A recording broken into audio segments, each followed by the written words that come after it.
And we're recording. All right. All right.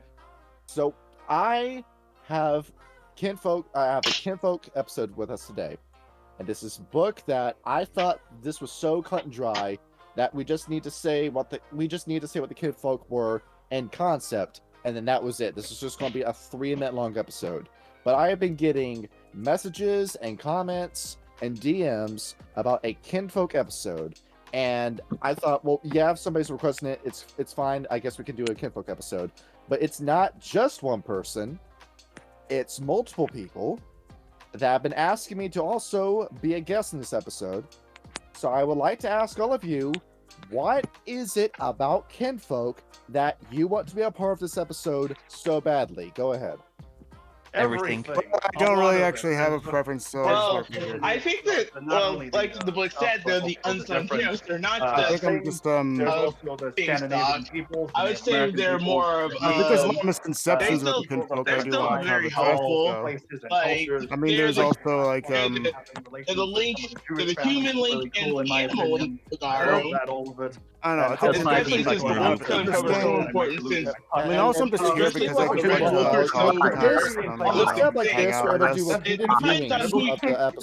yeah, there are arranged marriages, but it also depends on who. I mean, the thing about Kinfolk though is that All right, that's enough. I mean, if there is that's enough. Everybody shut the hell up.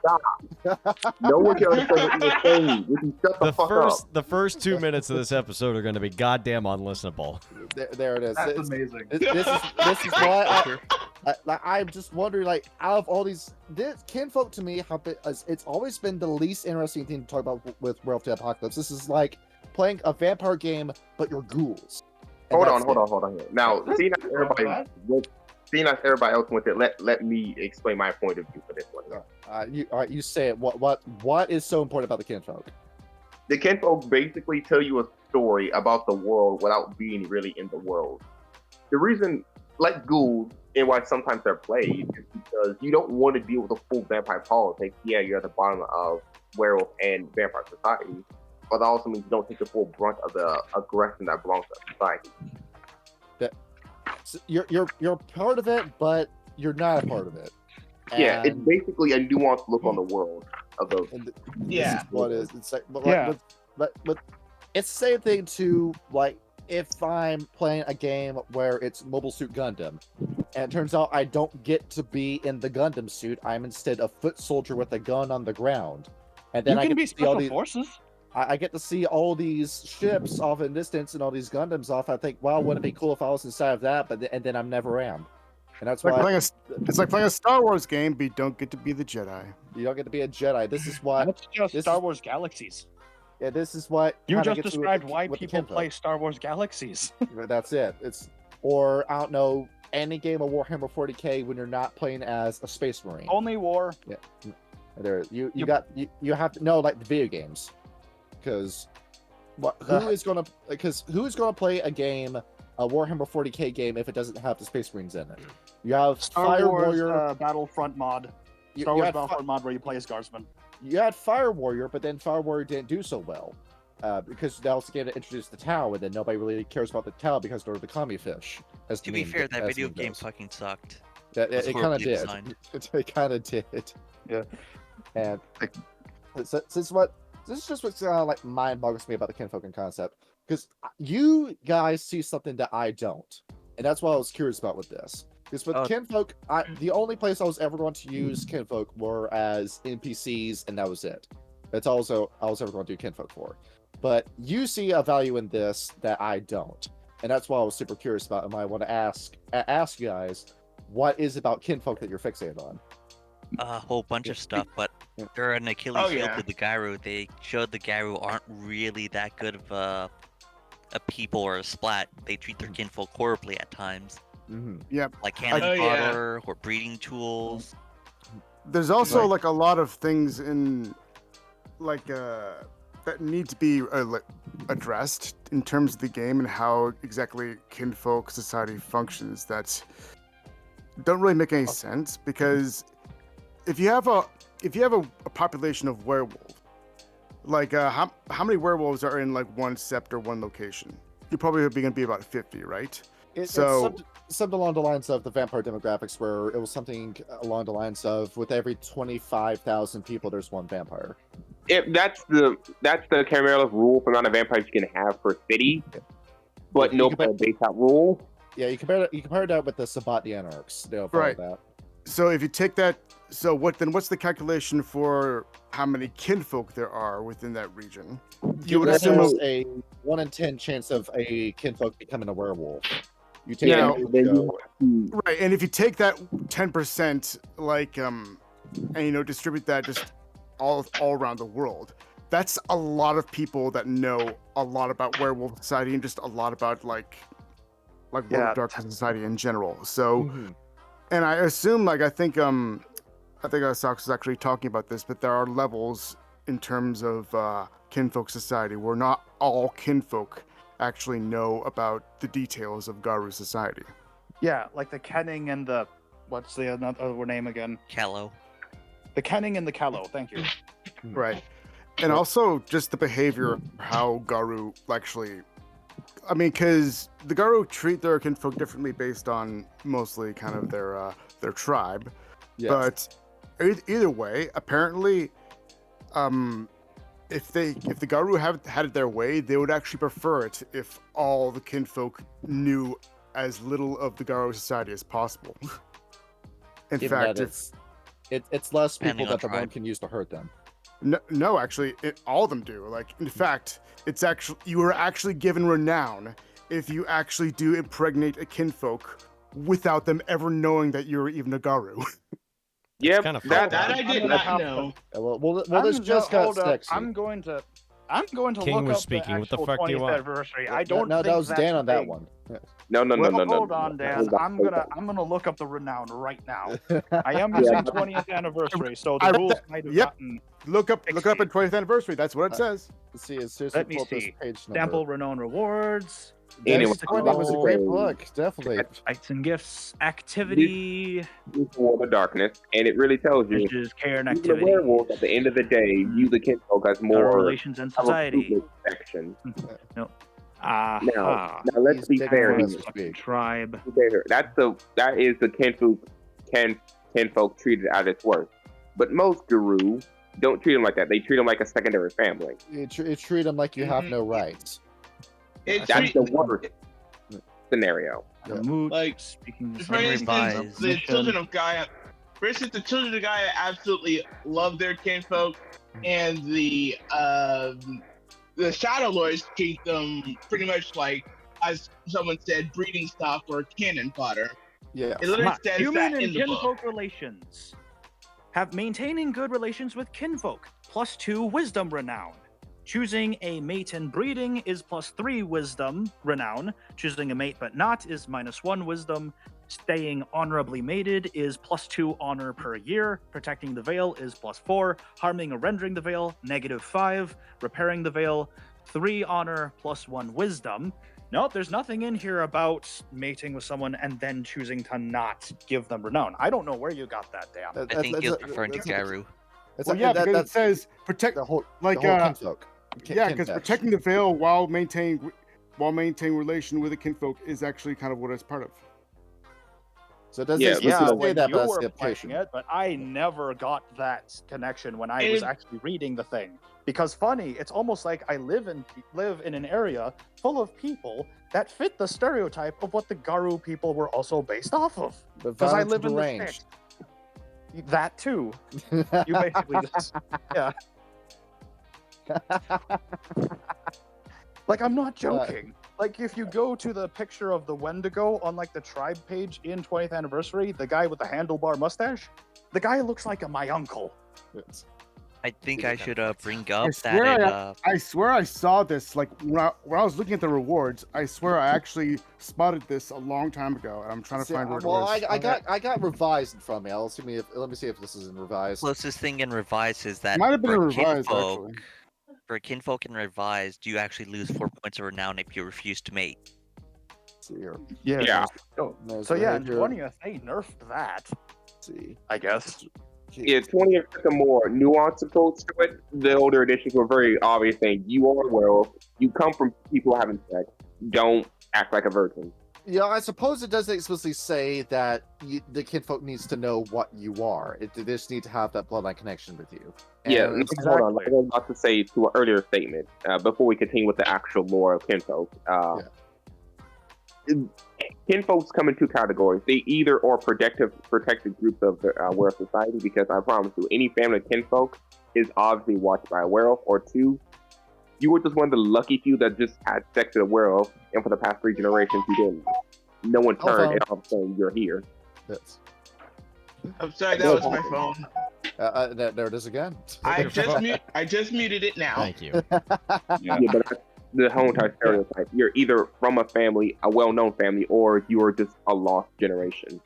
The concept of kinfolk is pretty cut and dry. That this is just somebody that the Garou is related to that knows about the Veil and the War with the Worm. And no, but I still think they're a very integral part. Yeah, because nobody who's clicking on this video is going in and saying, "Oh, I know nothing about Werewolf the Apocalypse. What's kinfolk?" And then they click this, and this is their first video. You went out of your way to look this up. Anyone who clicked this video already knows what kinfolk is. Also, to add to the video game connection, kinfolk are basically they're logistics players from Foxhole. Yes. Yeah.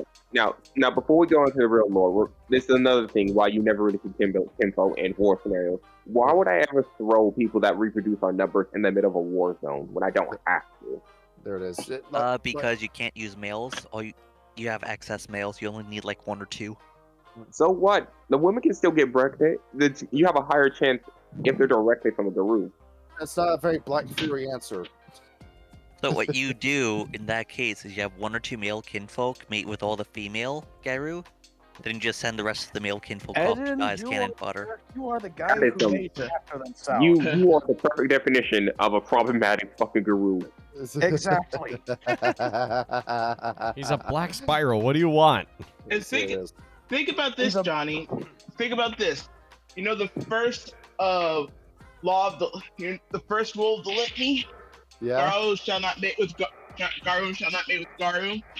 If the Garou aren't supposed to mate with each other, how are they supposed to reproduce? You see, this is why the Glassworkers are winning, because they can just genetically modify and clone the Garou. Yeah, but of course. You don't need the kin anymore. Unless, of course, you're faster than sound. Are you just trying to be a contrarian right now?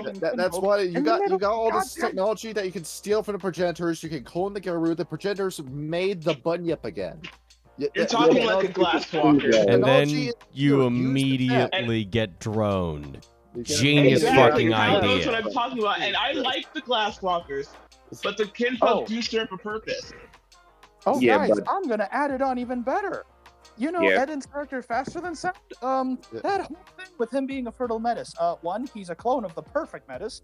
2, all of his children got captured by Black Spiral Dancers, they got aged by Pentex, and now they are the villains of the Minnesota Midnight's Chronicle.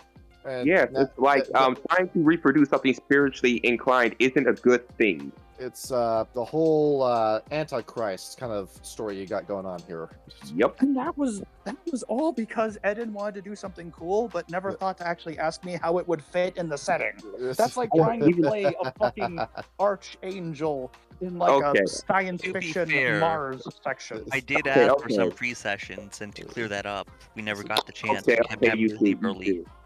All right, you two, we have to get back to the game, but you know full well your character should have fucking died within 2 sessions. You made the Antichrist is what you did. Yes, he did. To be fair, I didn't say he was a clone of the perfect menace. I just said he was made in a test tube. Eden, when we get to character corner, I'm gonna be right in that episode with you, and I am going to grill you until I die.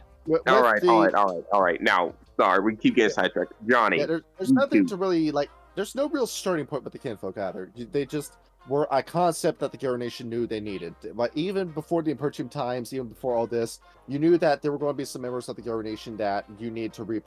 That just you needed more people to sustain your population. You're going to population bomb if you just didn't branch out and find other people to mate with in the Garou Nation, which is where kinfolk come into play, and they were just anyone who is human or anyone who's the same animal as you find them, you fuck them, you make another Garou. That's how it works. But along with that, that wasn't just a Garou concept. That was a fair breed concept that all the other fair breed knew, and that is the basic concept of kinfolk for you right there. And Well, Yeah. It's a little more complex than that. They're also the anchors that stop them from becoming completely human or completely animal. Yes. To a degree. I will much as shit we will throw on Gaia. She chose a perfect idea to say, you couldn't just reproduce for each other. Because that Yeah. saved a lot. because after all, you're Because supposed the to go Garou out. were designed to save the world, and humans and wolves and other animals are part of the world. Because I promise you, if the Garou or almost any of the changing breeds didn't need humans or even animals, there would be a lot more problems. You're familiar with Warhammer 40k's main villain during the Horus Heresy, Horus Lupercal? Yeah. Yes. Now you know the reason why he was the villain was even though he was your Luciferian archetype, he was the strongest of all 18 Primarchs. He was the best. He was the first one to be discovered by the Emperor. He was the War Master. That he never truly saw himself as human and never felt empathy for another man because he always saw himself as something else. If the Garou did not intermingle with human society, then we would have an entire nation of Horus Lupercals who would have no empathy or connection to humanity and wouldn't lift a finger, wouldn't bat an eye if somebody came in and genocided them.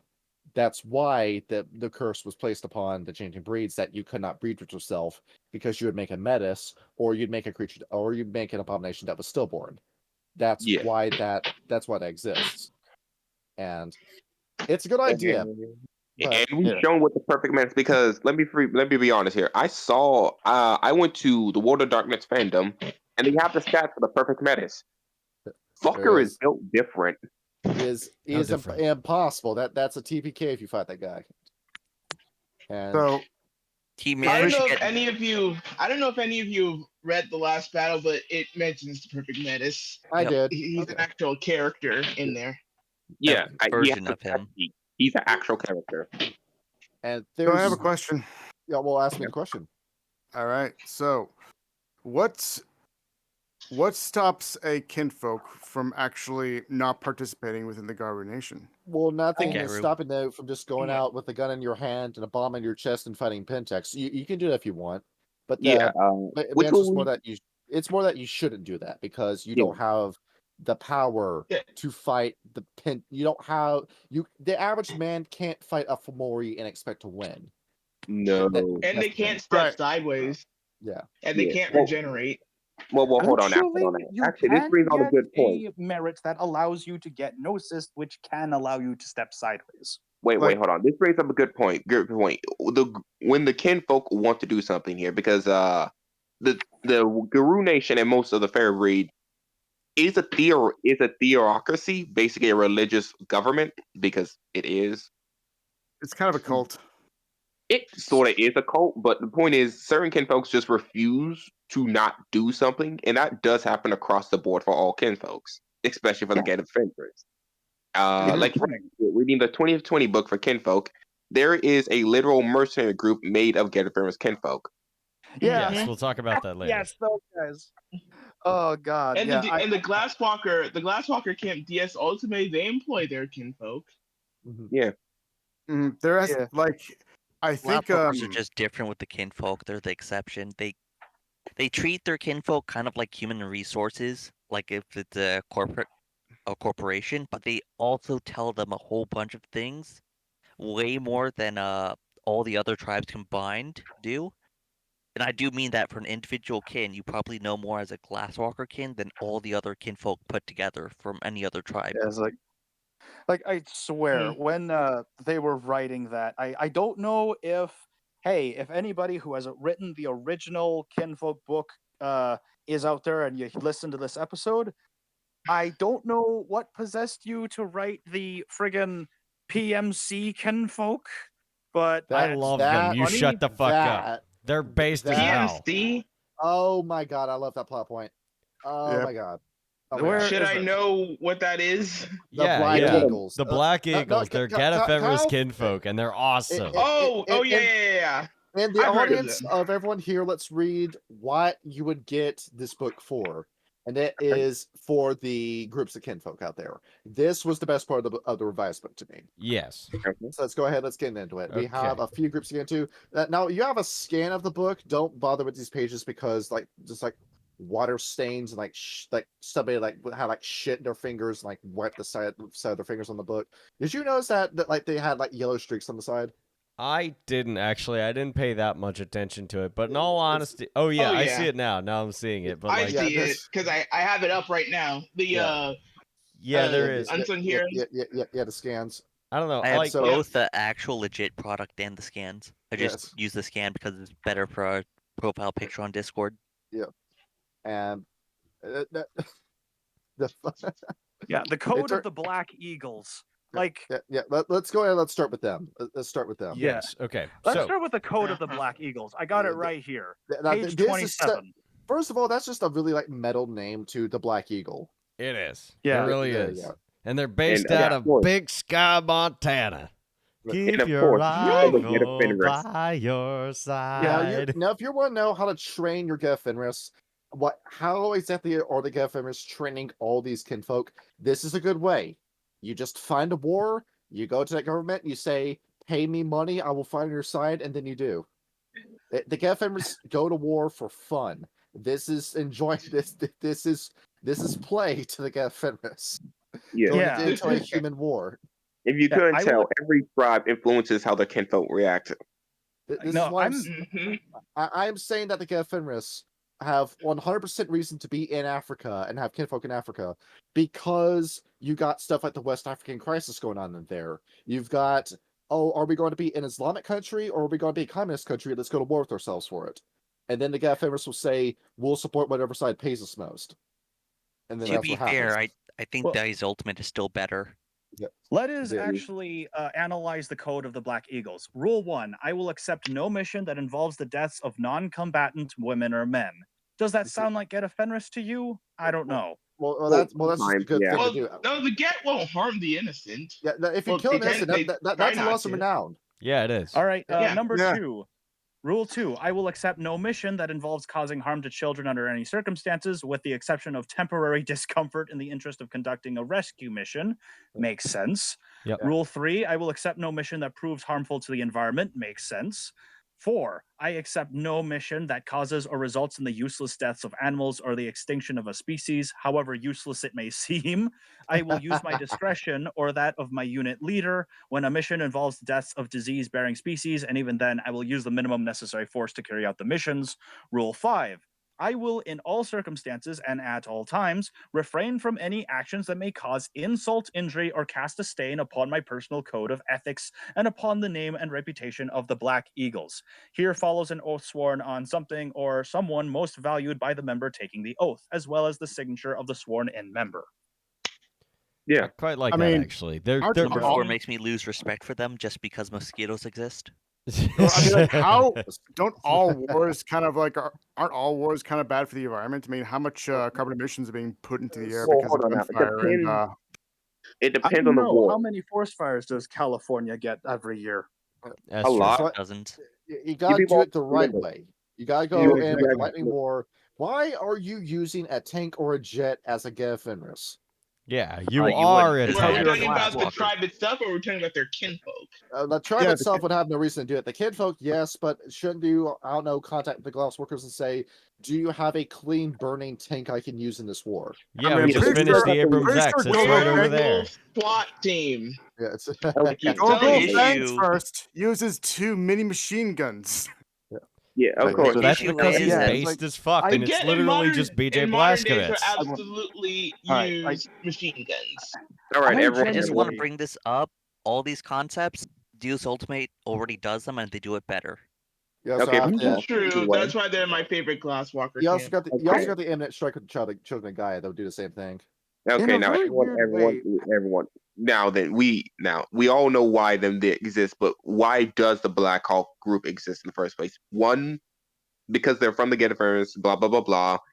And if you can tell very much from their tribe book, the laws of this mercenary group, they built themselves on honor and duty, Yeah. and getting I'm the just job gonna- done.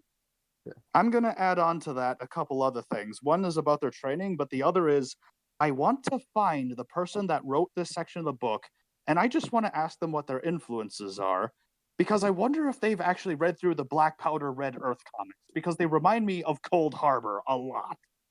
Yeah, but okay, now we talked about why certain tribes would exist for the from the Garou Nation. Now let's take a step back on the dark aspects. Why would the Kinfolk hate them besides the obvious injustice? And I have one word for it to describe: power. Family. I was No. about to say family nonsense, because that No, actually does that's not- happen in rural families IRL. Yeah, that's Because just I have one. nonsense. let me describe that envy. Envy. Yes, yeah. Now, you want to explain further on the envy part, or do you want me to continue? Who, me? You keep going, King. You keep going. Now, we all know Samuel Heights. I know. The little God. The stupidest Yeah. plot point of all Werewolf. Yeah. Now But then, he was fine until I heard about the ashtray part. Sorry, King, go ahead. Yeah. Now then, he existed because he wished for the power of the ability to change. Many of the Kinfolk actually do too, because a lot of the Kinfolk are ready to die for the cause. They just don't have the innate ability. Yeah. And from this one here, we get Kinfolk that really want the first change to be like Werewolf, to feel the power of the Werewolf. Because as much as the media likes to portray it as, oh wow, we can just kill them. No, a Werewolf is really hard to kill, even a new one. And sometimes we get the skin dancers from them. And skin dancers are unique. Yeah. So They even get their own different totem. Yeah, Minotaur of all people. Yeah, He killed 5 Garou to make one possibly worm-tainted Garou. Yes. Rephrase. You have to skin them, which alive or dead, Minotaur does not discriminate. There it is. Yeah. That's their thing. They mainly exist out of pure envy, because you don't do that if you hate the Garou. If you hate the Garou, you would just leave them. They do that because they want to be a Garou. See, Ubi, do I want to be like you? I want to talk like you, smell like you. Well, that's why they do so this. that's actually funny. We bring up the skin dancers. What if there are situations where the Kinfolk, the Garou, kind of need the Kinfolk, but you just don't have enough hands on in the war. Now then, at that point, you can definitely argue that a Skinwalker could exist out of pure not negativity, but because I'm about to die, you can have my skin. You could argue a Kinfolk could exist because of that. I mean, a skin dancer could exist for that. So that actually, sorry, go ahead, Johnny. You train a guy, and then if a Gephemerus dies, you can do that whole skin dancer thing with the Gephemerus, and then hopefully gain their power. Fingers crossed. That's the only way a skin dancer could exist within Garou society and not be killed instantly. Yeah. The issue is that opens up a whole can of worms about who gets the skins, who gets transformed, and all the other interpolitics. I mean, that already kind of happens anyway, because there are ranks in terms of Kinfolk society. Yes, because we're about to get into this one. Before we get to the mechanics behind Kinfolk, let's talk about, because we only talk about the Garou. Other fair breeds have different Kinfolk, and they're treated differently. Right. Yes. Yeah, because and Revised 2 will in their words, this is all coming from a Werewolf narrator. He was able to get some information from some of the breeds, but then other breeds he just got nothing on, because they refused to talk with the Garou Nation. But this is almost self-evident, because if you know the values of the changing breed, you can already get a good idea as to how they treat their Kinfolk. It's a very cut and dry concept with Kinfolk to me. And but most of this you could just make assumptions on. Where I don't know, like the Naga, for example, where we get very little information on the Naga. Well, do you remember how the Alsamites train their assassins? You get a very good idea as to what that's like with the Naga. You spend however many years training with the Naga to be the super assassin that nobody knows about, and then when your training is done, you go off on your first assignment. And so that's essentially it. Yeah, so not to toot my own horn here, but I actually did something very special for the skin dancers for Minnesota Midnights. What the fuck is that? Dear Lord Shanny, sorry, I was just putting. Yeah, sorry. Hold on. Yeah. I'm about to mute myself. All right, don't worry. And once I'm done, go ahead and unmute. But this is what I did for the skin dancers for Minnesota Midnights. So, so this little thing happened after the American Revolutionary War, where they separated from Big Papa friggin' British Empire. Yeah. England, them. Have you ever heard of the Ohio War, where it's like the Ohio River War or whatever it was? The Continental Army, yes, they were sent across the river to quote unquote pacify Native American villages, and it didn't fucking happen, and it devolved into an actual war that utterly humiliated the American Continental Army. So what I did was I made that a plot point, one of the first ones for Minnesota Midnights, where before that point, you had the Red Talons going in thinking it was going to be easy pickings, but the surviving groups of the Red Talon expeditionary forces would come back completely horrified, and they would warn everybody, do not cross the Ohio River. It's bad. And however, you know that little piece of paper that kind of fooled a bunch of settlers into settling the Ohio River, but it was a trap? Yes. I think I already said this on the channel before, but I buffed it up. So the American constitutional government did that to fuck everybody over, both splat-wise, vampires, Garou, everybody, and humans alike. So when the Garou went over there, basically the Wendigo and Uinta tribes, who were very sick of the colonist shit, basically you remember those Red Talons I mentioned earlier? Yes. Yeah. They, after killing some of the Red Talon packs, they would skin those Garou alive and then added it to the pile. And so the Wendigo and Uinta tribes buffed their numbers on purpose with the literal skin of their enemies, and then kept going and completely steamrolled. That creepy shit from. Exactly. That is very much so how you get a very pissed off thing. Anyway. Now then, because we talked about Kinfolk, I'm about to talk about a Kinfolk that's very much related to the Christmas game. A Ratkin Kinfolk. Yes. Like the Korak and the Ratkin, they're unique amongst the Kinfolk. You want to know why? Because there's no Hamids. No, yes, there are. Well, there's very little, but in comparison. Yeah. What makes them so unique is because you don't get a first change. You're chosen to be a member of that thing. Meaning, unlike everybody else where you're just born into it, no, you're chosen. All right. So, quick question. I was kind of hoping that when going through the different Kinfolk, we would go alphabetically, but because we're kind of going random. I was going to say that we've already gone 30 minutes of the episode. We're going to split from here. All right, let's get into mechanics. See, King, Shinny, Dan, thank you for the bit. I'm going to hop down into the other channel. Kyle, Eden, Socks, you follow me? All right. Sure. And Dan, if you have questions, send those to me in a DM. All right, then. I'm jumping over. All right. We're missing somebody. Socks. All right, we're missing Socks. Out of that list of Kinfolk groups, who you want to read next? Okay, so from the list of Kinfolk, since we've got the main one that everybody wanted to do you want me to just go down the list then? In no particular order. Well, actually, let me bring up one because I thought this was was a genius idea. The North American Indian Decree. Yes.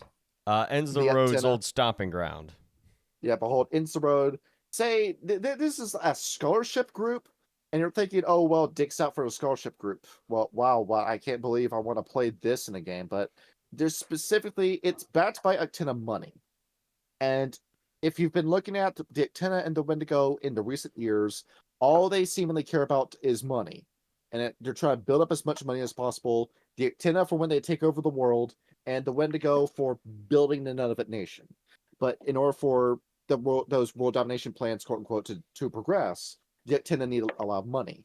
So they have a lot of members and a lot of Kinfolk in finance. This is one of those jobs where it's MAMID, NAMID for short, or you don't want to be known as NAID. Yes. It is a group that gives out grants to Native American businesses, Native American students, anyone out there who shares their blood and needs a little bit of financial assistance in order to get into, say, a position of power. And I think this is brilliant because it looks altruistic, it looks sweet, it looks, oh, here's a nice little social justice group for you. And then you remember that this is Diactina doing this. And you're not doing this out of altruism, you're doing this for power, like the Shadow Lords are. And Which I say is very smart. You can actually kind of twist this and do it like either like a morally gray, or if you're doing an entirely kinfolk game, you could have this be an antagonist. Where, say, you're playing as a group of Shadow Lords, and all of a sudden this Actina this Ravel Actina kinfolk gets all this money out of nowhere. You look into it and find out this is grant. You can't get that kind of grant. So you end up looking like a dumbass because this kinfolk, this with the Actina, suddenly just rose to power, and now you're having to struggle to chase after the Actina. Yeah, that would be interesting, but like I don't know how intriguing of a topic Garou finance is. If there was something incredibly consequential to the money, then yeah, I could see it becoming a little bit more. Yeah, if you're in a race for the money. I was actually just about to say, like at like the very beginning, like literally moments before we began the episode, I brought up the idea of going from a callow kinfolk to a kenning kinfolk, where you're basically playing the same plot line as a traditional Werewolf Chronicle, except on hard mode. Yes. And think about what else we got. We got the Windsors. Is that it? No, the Windershins. What are you talking? What? The Windershins. Which tribe is that one? The Windershins. The Windershins. Kyle, you remember when you did Rich Cross New York and you had Freddie Mason? Yes. This was him. This was him. This was him. Yes. So the Windershins, they were started as just a single Celtic folk band of Fianna kin, and me personally, I fucking love Celtic folk music. Mm-hmm. And you know, Fianna Galliards Fianna Galliards and Fianna performers are no strangers, but there's plenty of them. They got their start in New Orleans. It was two twin brothers, Padre and Aiden. They were they talked a couple of friends into playing for fun. They started their first show at the Gallows Pole in New Orleans. They got an album contract, some fame. They could quit their day jobs and travel and play their music and bring kinfolk together. The Windershins as a group, however, is one of several bands that form a network of kin and Garou. They relay all their messages up and down the East and the Gulf Coasts, with a couple of forays as far as north as Vancouver. Pretty much any venue that they're in is going to have kinfolk and Garou themselves, and some Fey folk as well. Hadn't you streaming something? What? Sox doesn't have the revised edition, so we can follow along. So you're sharing the pictures with them. Okay. Okay. What's the difference between the books? This is what I want to analyze. The revised is better. W20 sucks. W20 had some new concepts. Fuck you, you're wrong. Glad we're all getting along and agreeing on everything. W20 plays better. Yeah. Let's see. Well, I would beg to differ on this one. Here it is, the Galliard group heresy here. Yeah. See, we got the Gaian network. Now, Kyle, you remember that when we were doing 2.5, we were asking, well, why isn't there a wild or Gaian version of Pentax out there? We got Shinzui, we got Pentax, but there's not. There's nothing for the wild or Gaia. But as it turned out, there was, and it was the Gaian network. Yes. So the Gaian network and its subsidiaries, like the Gaian Youth Network, are the single largest kinfolk fellowship at present. They keep tabs on all Garou and kin all around the world. They formulate policy and serve as an advisory to children of Gaia septs. While kin hold most of the staff positions, a few Garou will pitch in on a regular basis as well. Some of the youth council are proposing alliance with the locksmiths, who are a group who is a Glasswalker kinfolk fellowship. A lot of the youth members believe that a lot of the older administration still kind of live in the 60s. They're still kind of hippie-ish. They don't really get up to speed on modern technology. But as, the divide between the old and the new grows wider, there is a chance for some of them to get more extreme. And, it's all about love and peace because this is a Children of Gaia kinfolk network. but there is caution in accepting members. One thing that the book actually does point out with Kinfolk fellowships is that they are a weak spot in Garou OPSEC because of the fact that Garou will take what they can get in order to get a leg up. That does make it prone to infiltration, either from IAA or Pentex operatives. That is one thing to be very careful of when it comes to these sorts of fellowships. Let's see. With you saying 60s, I'm automatically thinking of hippie shit. Now I'm thinking about Schoolhouse Rock. It's We like can pull it up again. But play Also, your favorite song from Number Rock. Well, that For was any 3 was viewers a that magic are- number, but we already did that with Ryan. Let's see. for any viewers that are using the W20 version of the Kinfolk book, it's on page 28, the Gaia Network. The Gaian Network. There it is. And it's just a Gaian version of Pentex. I'm thinking, if this was a glassworker operation, you would see these guys going head to head with Pentex. Oh, that brings me back to what I said earlier about the glasswalkers letting their kinfolk know everything. Everything. Yeah. That's actually one of the reasons they haven't rolled over Pentax yet. It's because Pentax can just go to their kinfolk and exploit their knowledge. Yeah, well, That's one of exactly. the weaknesses of the kinfolk as a game concept. You get a hostage and you pump him full of truth serum, or you get the brain eater. He eats the brain. He knows what you're talking about. He knows what your next plan is. Or if Or a new- or or you a just New get them World hooked Order on agent. drugs. There it is. The truth serum. My favorite concept. You can do what the Russians do and just pour entire vodka down a man's throat. It works. Just gonna talk. Cheapest truth serum ever. There it is. All right. Let's see. So- The Silver Tree Genealogical Society. Now this was Hold up. confuzzling to me. This is What about the 23 and locksmiths me. and the NAID? Let's see. There it is. Did we already talk about? No, we already did that. All right. Yeah, we already did Locksmiths that. are next. It's Silver Tree. Now take a cool. wild guess as to who owns this with that name. Silver Fangs. Silver Yeah, Fangs, you obviously. guessed it. So, Miss Barrows is the kinfolk that runs this society. What this is she was goodness gracious, it doesn't say a whole lot. She was married to June Richmond. Yes, June Richmond to Alfred Barrows, the advisor to the Silverfang councils. She could trace her ancestry. She's of Norman descent, and her groom's lineage boasts of the noblest of English blood. Pardon me. Yeah. They were arrangement of businesses and propriety, but they were quite fond of each other regardless. Mr. Barrows died in 1987 after Black Spirals had attacked his sept. Mrs. Barrows found herself well settled for the future, but alone. And in researching her family's history, began an amusing diversion. She made many investments that founded this genealogical society as a service to Silverfangs, but as a resource for any Garou or kin who wanted to trace their lineage. She's very firm in her rulership, but she'll often hire young people as summer interns, provide them with room and board and a stipend. It's basically just a giant 23andMe for Garou kinfolk. Do you want to know if you're susceptible to Parkinson's? Do you want to hit Miss Barrows? So basically, yes. Ancestry.com. That is exactly what this is. There isn't a whole lot to say about Ancestry.com, this. except the Chinese aren't buying all the data for biological weapons. That's right. And they want to make a little virus bomb just for you. They take the sample, they modify the bioweapon, and then kill you down and has like hammers. Isn't that already like a Pentex subsidiary? Yes. Yeah. They already have this stuff. And with this, you notice that there is an ulterior motive to this genealogical society, right?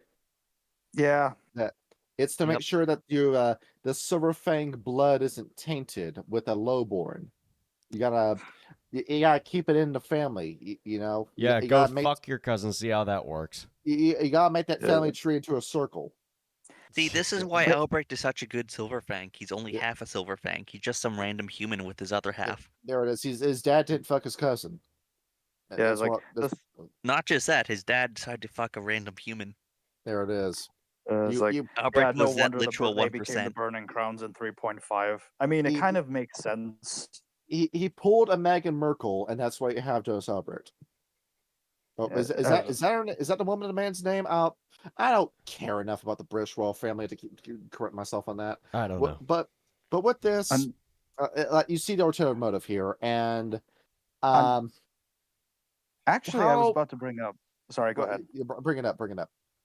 Another riskier project headed by Daniel Trefoil, a Silverfang kinfolk, and his life partner Kreta Netglider, a Glasswalker Theurge, has taken on the task of putting together a genealogical file of Black Spiral dancers and any White Howler kinfolk they may come across.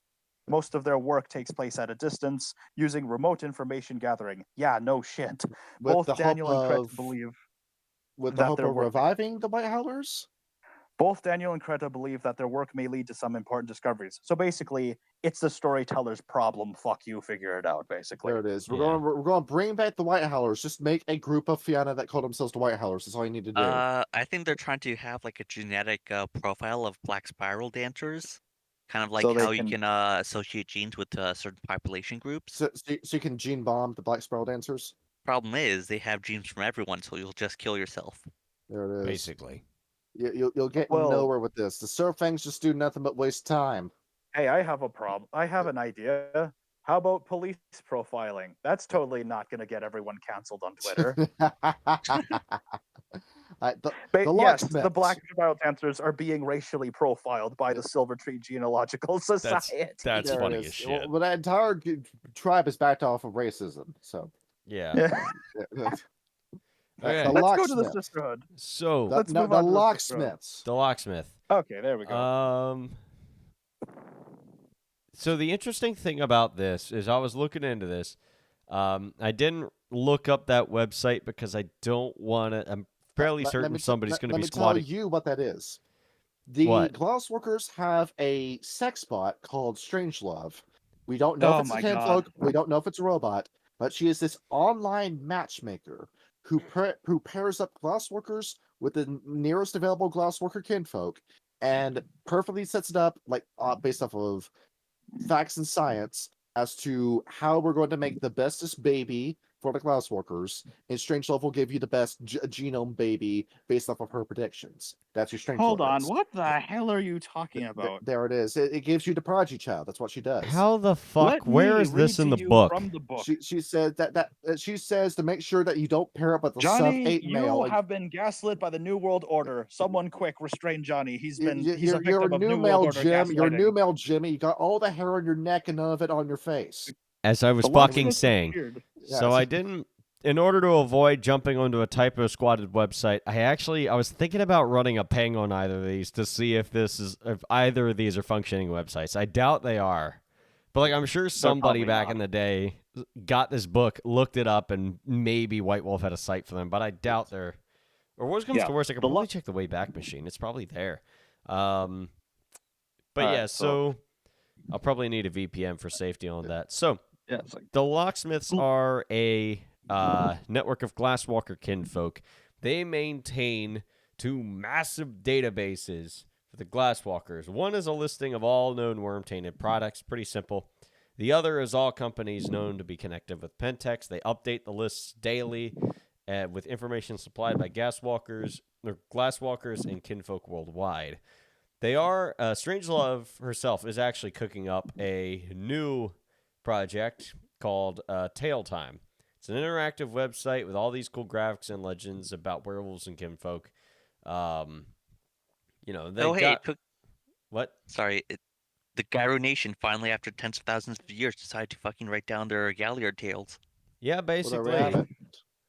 The group's first projects were 2 large databases, a list of all known tainted products and a list of all companies that belong to Pentex or any other worm. My brother in Christ, I just said that. Yeah. Just page 29 of the W20. Okay. Yeah, just yeah. And with this, you essentially see this is just Glassworker Craigslist is ultimately what this is. Pretty much. Yes.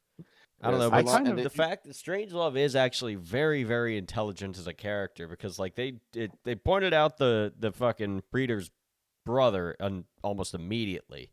It even is a note like from Thea's book. How did Strangelove know I had a brother? It's really interesting. Because she mentioned it a bunch in the book. You've been talking to a rogue AI. That's what you've been talking to. That's true. I'm also looking at AIs as kinfolk. I'm also looking at this email ID, so they've definitely got. But the problem is they got the hash code .strangelove, or the hash code for the actual like URL there. Use that line protocol. What? And also, Strangelove sending this in plain text. Like, yeah, you have the transfer encoding strange bit. I'm gonna imagine that's a 256-bit hash. But like, what the fuck? Oh, there we have it. You don't want to do this in front of a man that's got a master's in computer science. I don't have a master's. I have a bachelor's degree and a Sec Plus certification. Which is essentially 6 years in college. I'm going to call it a master's degree. Also, the locksmiths have been around since the 1990s, so they're effectively older than I am as a person. I was born in '98, so I can't say anything.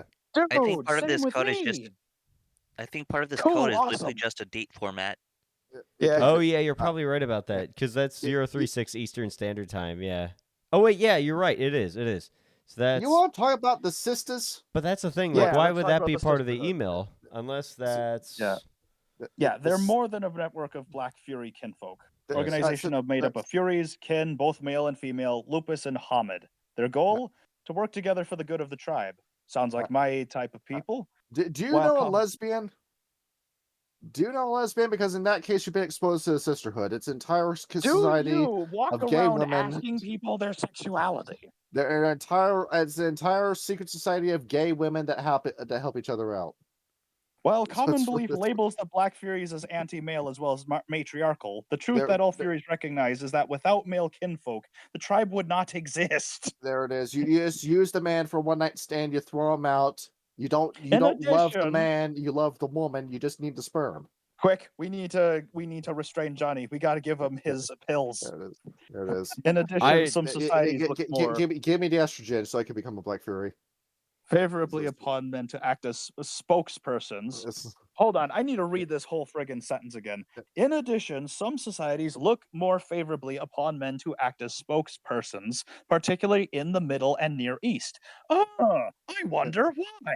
Because you're so deep in patriarchy that you don't give your women activists any sort of attention. You just go into a school bus that they're on and shoot them. Many male Fury kinfolk hold prominent positions in the sisterhood. Yeah, it makes sense. There it is. We call them beards. They're gay men that hang around women so they look straight, but they're actually homosexual.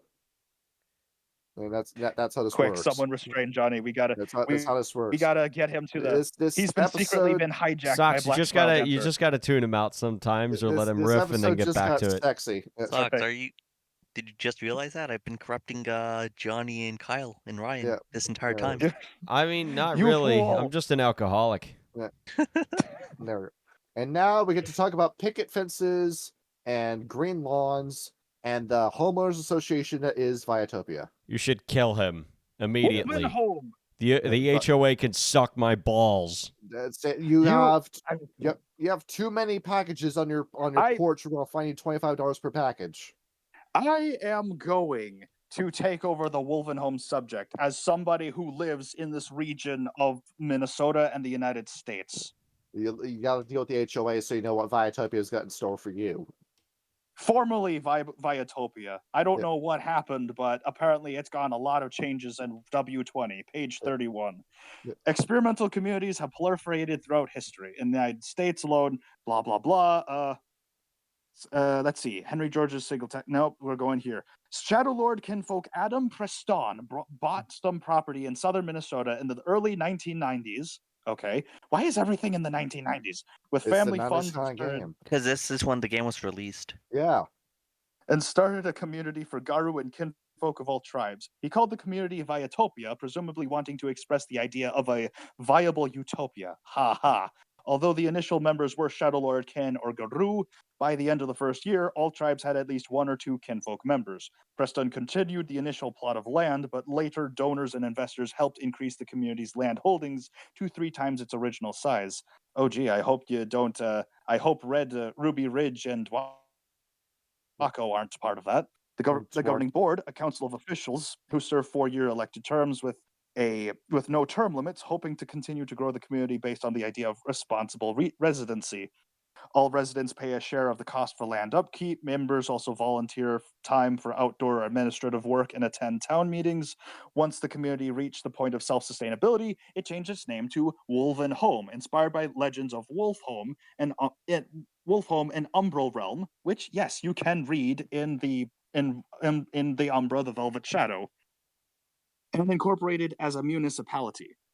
Most residents now hold paying jobs within the community, many of them as small business owners or independent small farmers. Wolvenholme now boasts its own school, clinic, emergency medical center, post office, member-owned power company, and community center. A non-denominational church building occupies a site near the town center for members who are so inclined. We got There's a whole nother like 2 paragraphs, but I want to give everyone else a chance to speak. we got the Tim Pool werewolf with this. We will fight. We'll beat Pentex. We'll beat the libs by buying real estate. Johnny and you, Etten, for corrupting him. We cannot save America until I own a 7th property and it's a coffee house. Wolvenholme has a covenant which requires the members to be either Garou or Kinfolk. Though some citizens object to the exclusion clause, supporters feel that the community is predicated on a thank you, Johnny, on a Garou Kinfolk membership, and feel that allowing the general population to settle there would not only defeat the town's purpose, but would make life difficult for the Garou who may get their home, which is literally what I already did with Minnesota Midnights. But anyway, underlying philosophy behind Wolfhome aims at achieving full acceptance for kinfolk in Garou society. This includes kinfolk representation at moots, the right to refuse alignments deemed too dangerous or ill-planned, and reproductive freedom. Members seek not only to change the policies, but also Garou attitudes towards their kinfolk, which is what I did, and is actually why Ends the Road had a very violent culture clash at the very last session. There it is, because you guys are raising a society of pussies, that's why. The community has supporters among the children of Gaia, the Bonars, and the Black Furies, while other tribes, namely the Silver Fangs, Geta Fenris, and more traditional Fianna, seem reluctant to accept so much changes so quickly. Preston's dream has fueled Wolvenholme since its inception near a quarter of a century ago. Now in his late 50s, Preston still remains actively involved in all aspects of the community, where he has served on the governing council without a break. Some folks, both inside and outside the community, wonder whether Wolvenholme will sustain itself after Preston either retires or dies. His charismatic personality and straightforward way of dealing with all types of people has eased what might have been a difficult path of growth and development for the community. Enough people associate Preston with the image of a cult leader to raise the question of true viability among many. The jury is still out. There it is. I don't like this, dude. So, out of all the werewolves to be your landlord, the worst one is the Shadow Lord. And there we go. To no one's surprise. Weren't you the one that was tooting their horn like throughout the whole fall of the Silver Fangs? There was. That's why with 3.5 that like Shadow Lord's being in charge, that's a mistake. You don't want the Shadow Lords to be in charge. Eden, I am going to hunt you down and I'm going to dox you. There it is. For what? Johnny was completely organic with Johnny and the Silver Fangs. That was his own thing. I was joking. No, that was actually. Yeah. But the whole thing is with the Shadow Lords, you see just what kind of world they would run if they did rule the world. Yeah, it's called Wolvenholme. It's a stranglehold, is what it is. That's terrifying beyond all Wolvenholme rational would be more thought. like Glasswalkers. Well, it's working. That's the problem, though.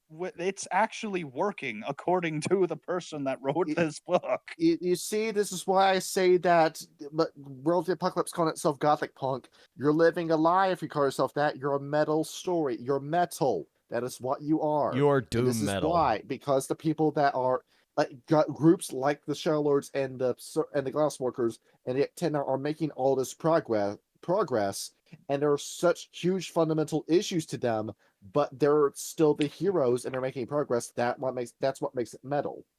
All I'm going to say is that if the Garou Nation, back when the Red Talons were bitching at the Silver Fangs to kill all the humans, if they have just followed through on the plan to just keep breeding with all the humans until there are none, which wouldn't have worked, you would have been left with nothing but kinfolk. Problem solved. And there you go. The Red Talons are stupid. I love them so much. Hilariously, they just had to stick with the Glasswalker They just had to stick with the Glasswalker plan of just breeding with humans nonstop. And then, are there any groups of kinfolk in W20 that I'm missing that are not revised? As Secret societies. Judges of Gaia and the Eleusines.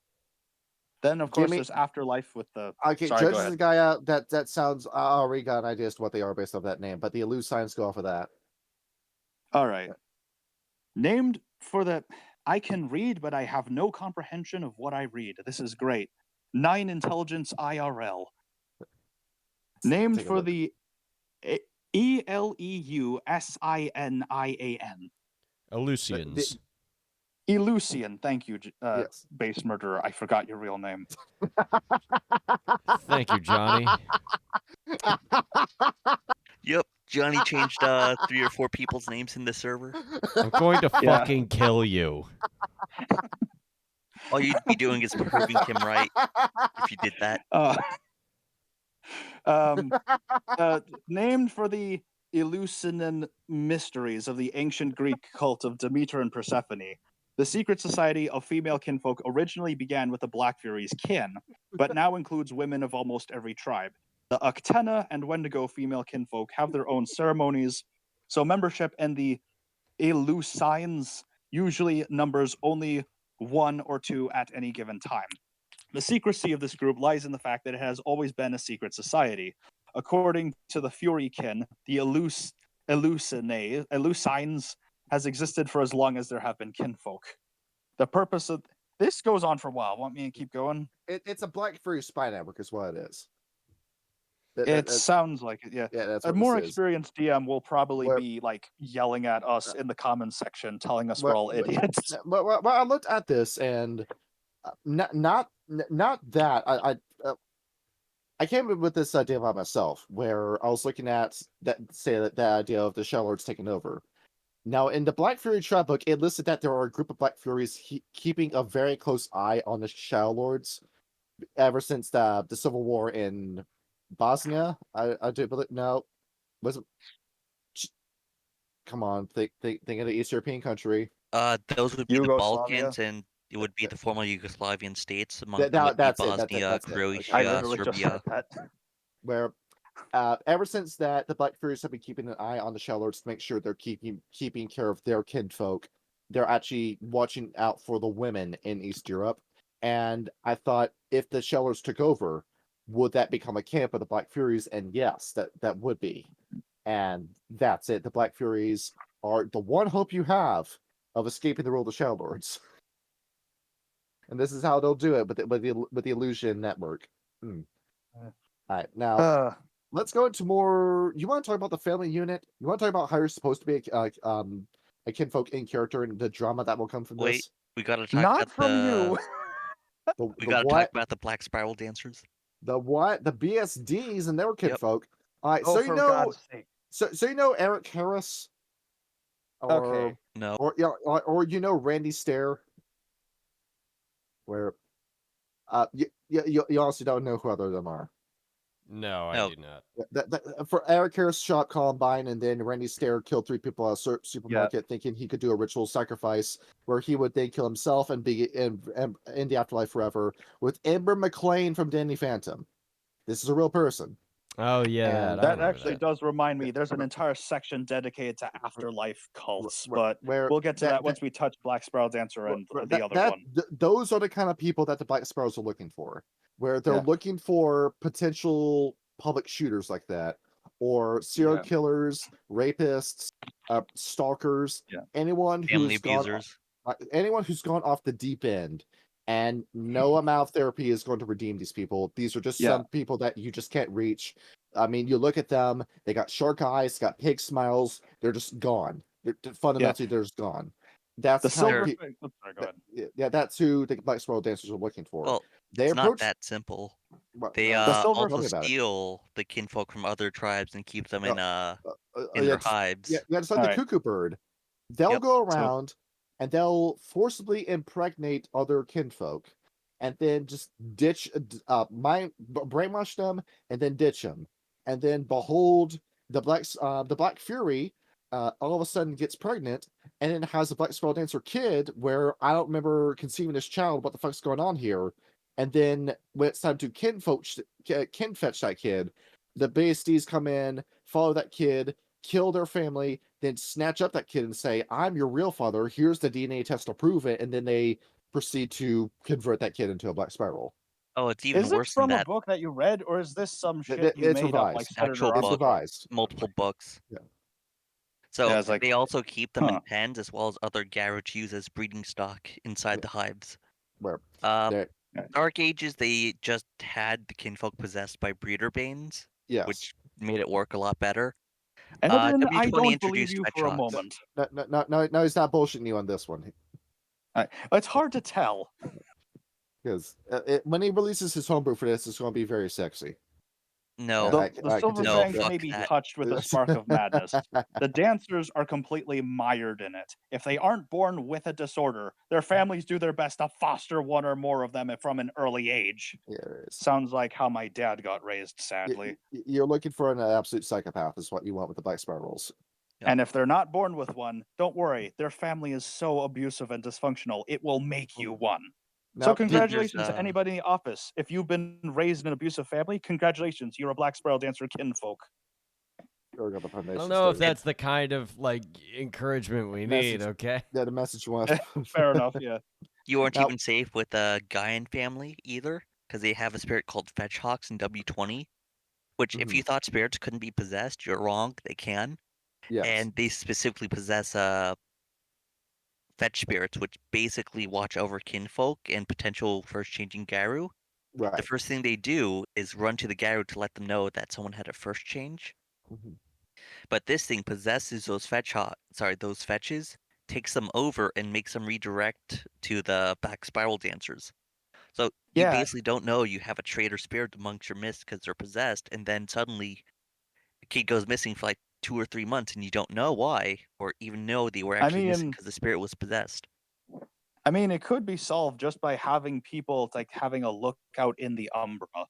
Like you can just check the Umbra. Stepping sideways is like one dice roll. You need a spam sense worm whenever you get the opportunity to. Right, Yeah. but this is the spirit that's possessed, not a person.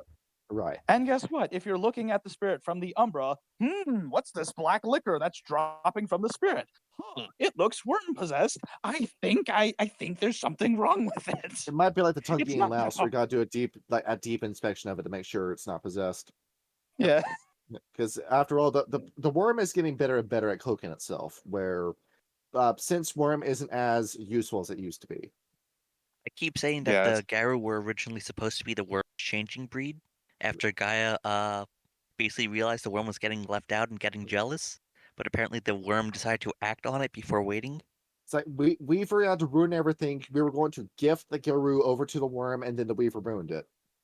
See, the ratkin were given to the wild. The Weaver got several insect breeds that killed each other off. And the worm was there like, what the fuck, Gaia? Why am I being left out? If you've read Song of Unmaking, Johnny, Hold up. I thought the ratkin fell to the worm because their whole thing is they're wild. They're wild by nature. Yeah. Weird. So basically, Okay. Song of Unmaking is one of those canon novels where it's basically a third basically says how Gaia made the world and stuff. Yeah. And she accidentally left the worm out, and the worm got super fucking pissed. Yeah, Jenner, and Jenny, you've been telling me to read this book. Yes, you have to. Yeah, I'm not that big into novels, but I gotta check out that novel. And with you asking that question about the ratkin, it's horseshoe theory. You become so wild, it wraps right back around to you acting like you're wormish, even though you're wild possessed. That makes sense. All right, now want to talk about afterlife cults? No, I want to do the three of them. But you want? Oh, okay, let's see what we got. This is JB20 information, isn't it? Yes. Yep. Page 33. All right, go ahead. All right. So I'm gonna skip a lot of information because it does something really fucking funny that I kind of hate when it comes to White Wolf writing. But this is August path writing in this case. Yeah, you got the Burriers, you got Kinholm, and you got Lune and the Reincarnates. Yeah. All right. They're all different religious cults because if you're somebody who lives in the world of darkness, and you get exposed to the changing breeds, and they start telling you things about like Gaia, the Triad. Are you going to doubt them? Yes, this is why we got Valkenberg for. Right. So yeah, the Buriers are a religious cult among the Bonar Kinfolk, and they draw their beliefs from ancient history because, yeah, no duh, as did many ancient people. You could take it with you, like the tombs of pharaohs and other important Egyptians, among other cultures, like containing a lot of possessions to enrich the afterlife of the tomb's inhabitant. Like, let me just skip some TLDR here. Buriers bring the items they have gathered to this meeting, and after labeling each of them with the name of its owner, place their offerings in the pit. After some singing, dancing, and other festivities, the kinfolk who dug the pit close it up, burying the items until such time as the departed spirit of the Bonar kinfolk might need them. By then, the items will be in good repair and ready for the Bonarkin to enjoy a comfortable life after death. Basically, Egyptian beliefs. That's essentially what this is. Let me guess how Slot Striders? No, Bonars. It's kind of surprising. There it is. Yeah, very. They did get their start in Northern Africa, so this is the kind of stuff that the Slot Striders left behind, and then the Bonars picked up. Yeah. Yeah. All right. Secondly is Kinholm. The kin. What do the Kinholm believe? Page 34. The idea that after death, kinfolk go to their Garou's tribal homeland in the Umbra, and yeah, that makes sense to many kin, right? For them, Yes. human religions don't explain the nature or offer them a convincing image of the afterlife. As kinfolk, even if underappreciated or mistreated by their Garou kin, they know they have something that's lacking in the rest of humanity. What would a merely human religion have to offer them? I mean, well, not much, given that they know Guy exists. yeah. If you're you got to disprove them first before they go along with what you say. Yeah, it's like, imagine like you playing a game 2024 and you're like the average American like Reddit atheist, and then you play a game like you're playing like a human in World of Darkness, and then you're exposed to something like the friggin' Umbra for the first time. If you're Garou or part of the changing breeds at all, there isn't a question on whether or not God exists. You can literally just visit the realm of the spirits. As simple as that. Yeah. Like the difference culturally between coastal America and like middle America, it is that cultural difference taken to its utmost extreme.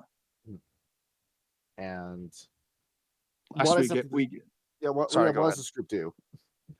All right.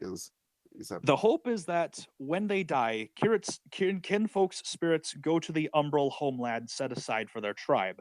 Some believe that within that homeland, a kinholm exists for kinfolk. In that place, their service to the Garou ends and their spirit dwells in eternal bliss. Okay, so it's kind of like a reconciliation of some like Christian beliefs or Christian Jewish beliefs of like heaven. Makes sense. Yeah. The thought that a place exists where the Garou defer to them holds a great deal of appeal to many kinfolk. Those who believe in kinholm do not have weekly church services, but usually honor their beliefs within their homes or occasionally a kinholm moot, usually held near their solstices and equinoxi. These meetings do not take place on the solstice or equinox itself because the Garou hold their seasonal rites at those times and usually have some form of participation for their kinfolk in the first place. Most believers do not speak of their beliefs to Garou, but they find satisfaction in thinking about a time when they do not have to take second place to their changing kin. So kinholm is very Christian in ideal, if that makes sense. And then we have a Valhallan belief with the Lunae. Yep. Where I'll quickly describe this one. Kyle, when you die, you're not going to go to heaven. You're going to go to the moon. All right, that sounds sick. That's what we're taking. We're going to go to the moon. Luna's going to be there. She's going to give you a test. She's going to test your resolve. And if you pass that test, behold, you can have a moon party with us forever. All right, cool. I like that. And that's basically it. That's it. Yeah. And then we get the reincarnates. Take a guess on what they believe. Where reincarnation bombs away. Yep. Because of their affiliation with Eastern philosophies, many Stargazer kinfolk fall into this category. Yeah, and there you go. You got a guy who lives in any port of East Asia. They're going to believe in this. Bombs away. Imagine if all the test tube metas that the Glasswalkers are making are actually possible because they're actually reincarnating other Garou or You Kinfolk caught the spirits. soul. You caught the soul in Yeah. the Umbra, and then you put in the test tube, baby. Now I'm gonna actually ask you all, which afterlife do you think might have a chance to be correct according to this book? The reincarnates, because that's how it works. For Gaians, yeah. Or for Garou. Yeah, that might be true because the book straight up does not tell you, which basically gives the idea of screw the storyteller, let him make up shit on the fly. There it is. You want to go to the moon when you die, Socks? Maybe. Will my ancestors be there? Everyone's going to be on the moon as long as you pass the test. If not, then out no like Luna just smashes you and then throws you into the sun. I get to say hi to Helios. See, the sun is fueled off of burning souls that Luna rejected. Uh, Right. I want to talk about the family dynamic. This is something that's important to me because family's always been a big thing when it comes to me as a person. Awesome. And I do like that with revised on page 25 with revised that you get a few snippets of family drama where it's say kinfolk that have spouses who are werewolves, kinfolk who are parents of werewolves, and then kinfolk who are the children of werewolves. Where, for example, like conjugal bliss, we got a Bonar who's complaining where sometimes my partner's here, sometimes she's not. I never really know if I need to move on, if she's ever going to return from battle, like what exactly I'm doing with a love life here. I've got a spouse I see like once a month, and then that's it. And if that's worth keeping the relationship going. You've also got raising youngins where you got a Glasswalker where he's looking at his kid and saying, I was teaching my kid how to use a typewriter, and my kid was struggling. And now it's 10 years later, my kid has all this technological knowledge when it comes to computers. I have no idea what she's talking about. She's coding stuff in BASIC, she's coding stuff in Java. She made a compiler by herself, and now she's working on her own operating system. And I have no idea how to really relate to my kid anymore because she's talking about the spirits. She knows all this stuff because of her tribe now. Or with the parent stuff, what I found was super interesting was the Silverfang example, where it's somebody saying, I know at some point your parents are going to go senile and you're going to have to take care of your folks, but I'm still a teenager and my mom has lost her mind at 40. How hard is it going to be to grow up in a Silverfang household with that kind of family? Harder than you think. And apparently the dad isn't in the picture either. And when you go down the line, I did look at W20, but most of this information I'm getting is from revised and a little bit of ideas from my own. Going down the line, I'm using revised for my point of reference here. With revised, yes, with the Black Furies, we're doing tribe to tribe now. How they see it or kinfolk. The Black Furies, sake, we're bouncing around like crazy. Yeah, no, this is the next part of the book. It's fine. Because after all, this is like a cut and dry idea with kinfolk anyway. So we're listing out the ideas that were interesting. Now, with the Black Furies, some of them will eat crow and say that yes, you do need the man's sperm to make the next Black Fury, but some of them refuse to do it. They say no, there is no man out there that I will ever lay with. There is no man I want to be with. There's no way you're getting me to make reproduce with a man. So what the Black Furies are doing is that they're running off into the woods, finding male wolves, and using them as their parents. Yes. Okay. That's That and reality. because wolves mate for life, they can abuse the wolf and be the alpha whenever they want. There it is. There it is. It's the matriarchal perversion right there. Yeah, so I'm using W20, and it says something slightly different. The Black Fury's overarching concern for women and children in the clutches of a patriarchal or male-dominated society bring them close to their kinfolk, both male and female. Many female kinfolk associate themselves with Black Fury's circles. In Europe and the Old World, the sisterhood works to deliver kinfolk and their children to places of safety 50 in the modern world where genetic cleansing has resurfaced. Okay, what the fuck, writers? Garou and kinfolk of the Sisterhood have rescued women with children in Eastern Europe and the new countries of the former Soviet Union. Yeah, that makes more sense. Not to mention places in Africa and the Middle East. Many kinfolk find a welcome place in the Sisterhood. In many countries where this group of Black Furies fight for freedom and equal rights, many male kinfolk, can go places and secure advantages not allowed to women. All right, that makes a lot more sense. These brave men recognize their jobs as important, but in no way superior to the job that kinfolk and Garou women do. Many kinfolk associated with the Sisterhood have learned hedge magic, see Numina in Chapter 3, known as Strega among the locals. They have a reputation as wise women and healers, among factors that bring down a negative attention from the regional patriarchies. I mean, this is the Black Furies. That's to be expected. I do like Revise's portrayal of them as cock gobbling hunt monsters, where they say that when it comes to kinfolk, once they get the male wolf, once they get the sperm from the man, that's it. The people that they consider to be their kin are women in power, is what they want to go for. Doctors, crisis counselors, lawyers, family planning advisors, anyone that's got a woman who's got a job, they're going to look at them and say, hey, you want to join our feminist club? They're going to say yes, and then behold, you slowly start red pilling them into the Black Furies until eventually you get them in the Sisterhood, you reveal who you are, and then boom, that's one more closer step to find the patriarchy that is the worm.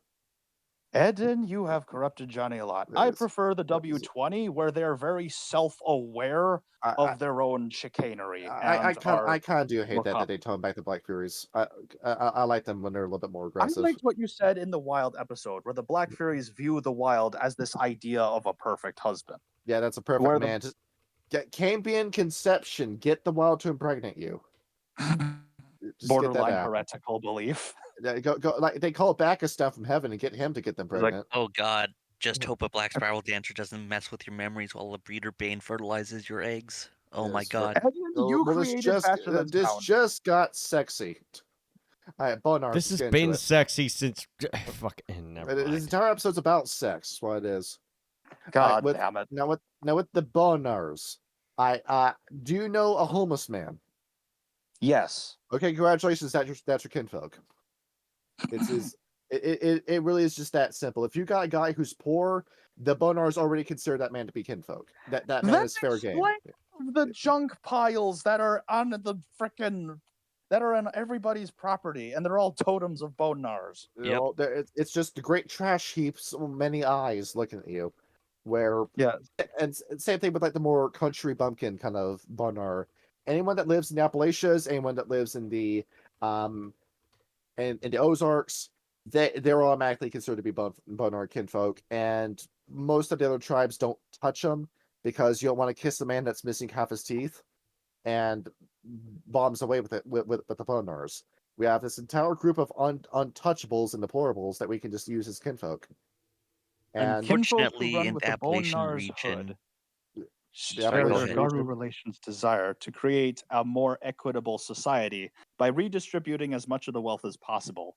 These kinfolk range from petty thieves who have stumbled upon a noble cause, in quotations, upon which to hang their shady deeds, to pro bono lawyers, not all of whom practice legally, and ex-social workers who realize that they can help more people outside than inside the system. And when was this book written? 2011. Yeah. There it is. 2014 actually, or later. Yeah, I wonder if the time frame kind of influenced the Bonars a little bit. It was the 2010s. It was like almost perfect of a decade. And I do like this aspect with the Bonars, the whole family aspect to them, where it really is that whole country song. We're all fishing from the same hole, living in the same boat. Where you get a guy who's down on his luck, you get a Bonar to come in, you start teaching him the tips and trades as to how to live in destitution, and eventually you're eventually able to pull him out and pull him into a family that he might not have. And unfortunately, in the Appalachian regions, if you look in Buck the Worm, they actually mentioned the genetic irregulars, and that's basically the Appalachian Bonars and their kin are slowly being corrupted by the black spiral dancers through interbreeding. Interbreeding. Yeah. What you doing, my cousin? That's my wife. That's how it works. You can't kiss her like that. She's your cousin. I had a fun running with a boner. Kyle, you said you didn't want to go to Sugar Creek at night. No, that's when you want to go there because the weirdos want to come out during the day. I had a guy who asked me in order for a free soda, thinking I had some in my car when no, the sales vehicles don't have that in the car. They asked me for the toboggan off my head, and they asked me for a lighter for a cigarette, and they asked me for my jacket in that order. See, I walked Hey, down. I walked there it through is. downtown, and I had a dude ask me for a grape soda, Yeah. and then another dude tried to sell me a DeWalt knife. Hey, Johnny. I am going to smack you really hard verbally with just this reading of the next paragraph in W20. The kinfolk associated with the Bonar's hillfolk camp fulfill every stereotype conjured up by the word hillbilly, but only sometimes. For every ignorant, backward, illiterate, inbred mountain man and his barefoot family, like myself, there is a herbalist with a PhD in folklore and herbal healing, a vigilant hill farmer whose homeschooled children are just as likely to attend universities as they are to stay at home and add another room or two to the family household. Sounds like me. Many of these kinfolk turn their backs on technology. Others boast of their satellite dish and monitor their police radios religiously to keep up with the latest news. And of course, they, kinfolk and Garou, brew up the most righteous moonshine in the hollows of Appalachia, the Ozarks, and other mountainous regions. They are also more likely than most kinfolk to involve themselves in family feuds that last for generations. Yeah, Kyle, have you met Carlos? Yeah. Now, he's my lawyer. He's also the guy who mows my lawn. He's also my car repairman. You gotta get him sometime. That's a Bonar kinfolk, all right. That's it. You get a Renaissance man with it. He might not have ever graduated high school, but he knows practical stuff. Actually, wait. Actually, now that I'm reading about this, are the Bonars kind of going through what the Warders of Man were doing? But they're staying at step one. They know they've observed the glassworkers go down this dark road, and they know not to do that. Yeah, but Where- in like the earlier editions, Bonars were like purposely going out of their way to remain homeless and in the streets. But here in W20, they kind of realize that that's not really a long-term survival strategy. So even though you're not supposed to take resources, it doesn't say anything about the kinfolk not being allowed to own anything. You got, as long as your assets aren't liquidated, you're fine. Yeah, you So can't in other be words- considered well off. You can be like one of those low income people in like a slum with like a trailer home or even a low end single family home. You just can't have. I don't know the term for it. You can't have a savings account with more than $200 in it. You can't All have right. resources too, basically, Yeah. in terms of liquid Yeah. assets. Yeah, that's what it is. All right, makes sense. See, Children of Gaia. Okay, Kyle, have you seen a liberal? Yes. Okay, you know what the Children of Gaia kinfolk are then. All right, moving on. Oh god, yeah. I mean, I would have described that as a mage, but fair enough. All right, that I mean, you might be thinking I'm summarizing the Children of Gaia a little bit unfavorably. No, that really is just 4 paragraphs of writing summarized. just a liberal. Just go to a liberal arts college and you're a child of Gaia. Go to university, pick anyone. That's your next kinfolk. Yeah. Whenever possible, Garou children attempt to include their kinfolk in moots, at least in the parties where they may participate. And everybody's got to be included. Everyone's gonna have a verse heard. We're all come from different backgrounds. They but don't we're all have the voting. same. They do not have voting rights when it comes to making decisions for seps. The wishes and ideas of kinfolk receive consideration, though. So it's more like a relationship between a peasant and like a local mayor. And you can at least protest and like stand outside with a sign, and then eventually the Children of Gaia will listen to what you have to say. Yeah, sometimes Okay. equality between Garou and kinfolk can prove more than a kinfolk can bear. Okay. Because, oh hey, equal rights, equal fights, bitch. That's Children of Gaia in a nutshell. With the Fianna, have you seen an Irishman? Yes. Who the fuck do you think you're talking to? And that's it. That's your right, Fianna you free posh right bastard. there. Now, Oh, you anyone think you who, go better than me? Quite Anyone literally. who lives Me and my from- roommate are Fianna kinfolk through and through. We brew our own beer, for Christ's sake. Unfortunately, Fianna, them taking in a bunch of the White Howler kinfolk left a streak of corruption inside their bloodline. It's starting to bite them in the ass. It's in Book of the Worm. Where you look at America, you start at Maine, you go all the way down to say South Carolina. You then go up diagonally all the way to Ohio and Iowa, and then you stop there. That triangle, that's where the Fianna are. As far as the Fianna are concerned, that's their kinfolk. Hey, anyone who lives there. Eden, go to page 26 and just read the White Howler's little bit, because there's a single sentence right here that proves you are full of shit. What are you talking A few about? White Howler kinfolk managed to escape that fate, fleeing to other tribes to warn them of the tragic fate of their Garou kin in the first place. You could still have a BSD track down the White Howler doing that. Yeah, those surviving kinfolk with no tribe to claim them and no totem spirit to mark them children either joined with the kinfolk of other tribes or else disappeared into the ranks of the lost or callow kinfolk. That's the plot of the Werewolf game that never got released. That was being made by the same people that are making Werewolf: The Mastery of Bloodlines, where a guy has White Howler blood in it, it flares up, it activates, and then the BSDs know that man's location, start coming after him to corrupt him. And that was the plot. So basically what I was referencing was Book of the Worm 2nd edition. Yeah. Where... Joke's this is on why you, I don't have those books. Yeah, this is why I don't take anything that's in W20 seriously, because this wasn't written by the original staff. It was written by staff that actually knew how to write good gameplay. Where you can argue that it's mechanics, but Revised had a direction that it was going in, a more unified plot.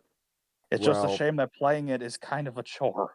Let's see, but yeah, like Ryan McCulloch was the character I was talking about, and damned, I wish I wish that game got released, because Kyle, we played Bloodlines, and well, as good of a time as we were having with Bloodlines, if we had that Werewolf game, that would have been incredible.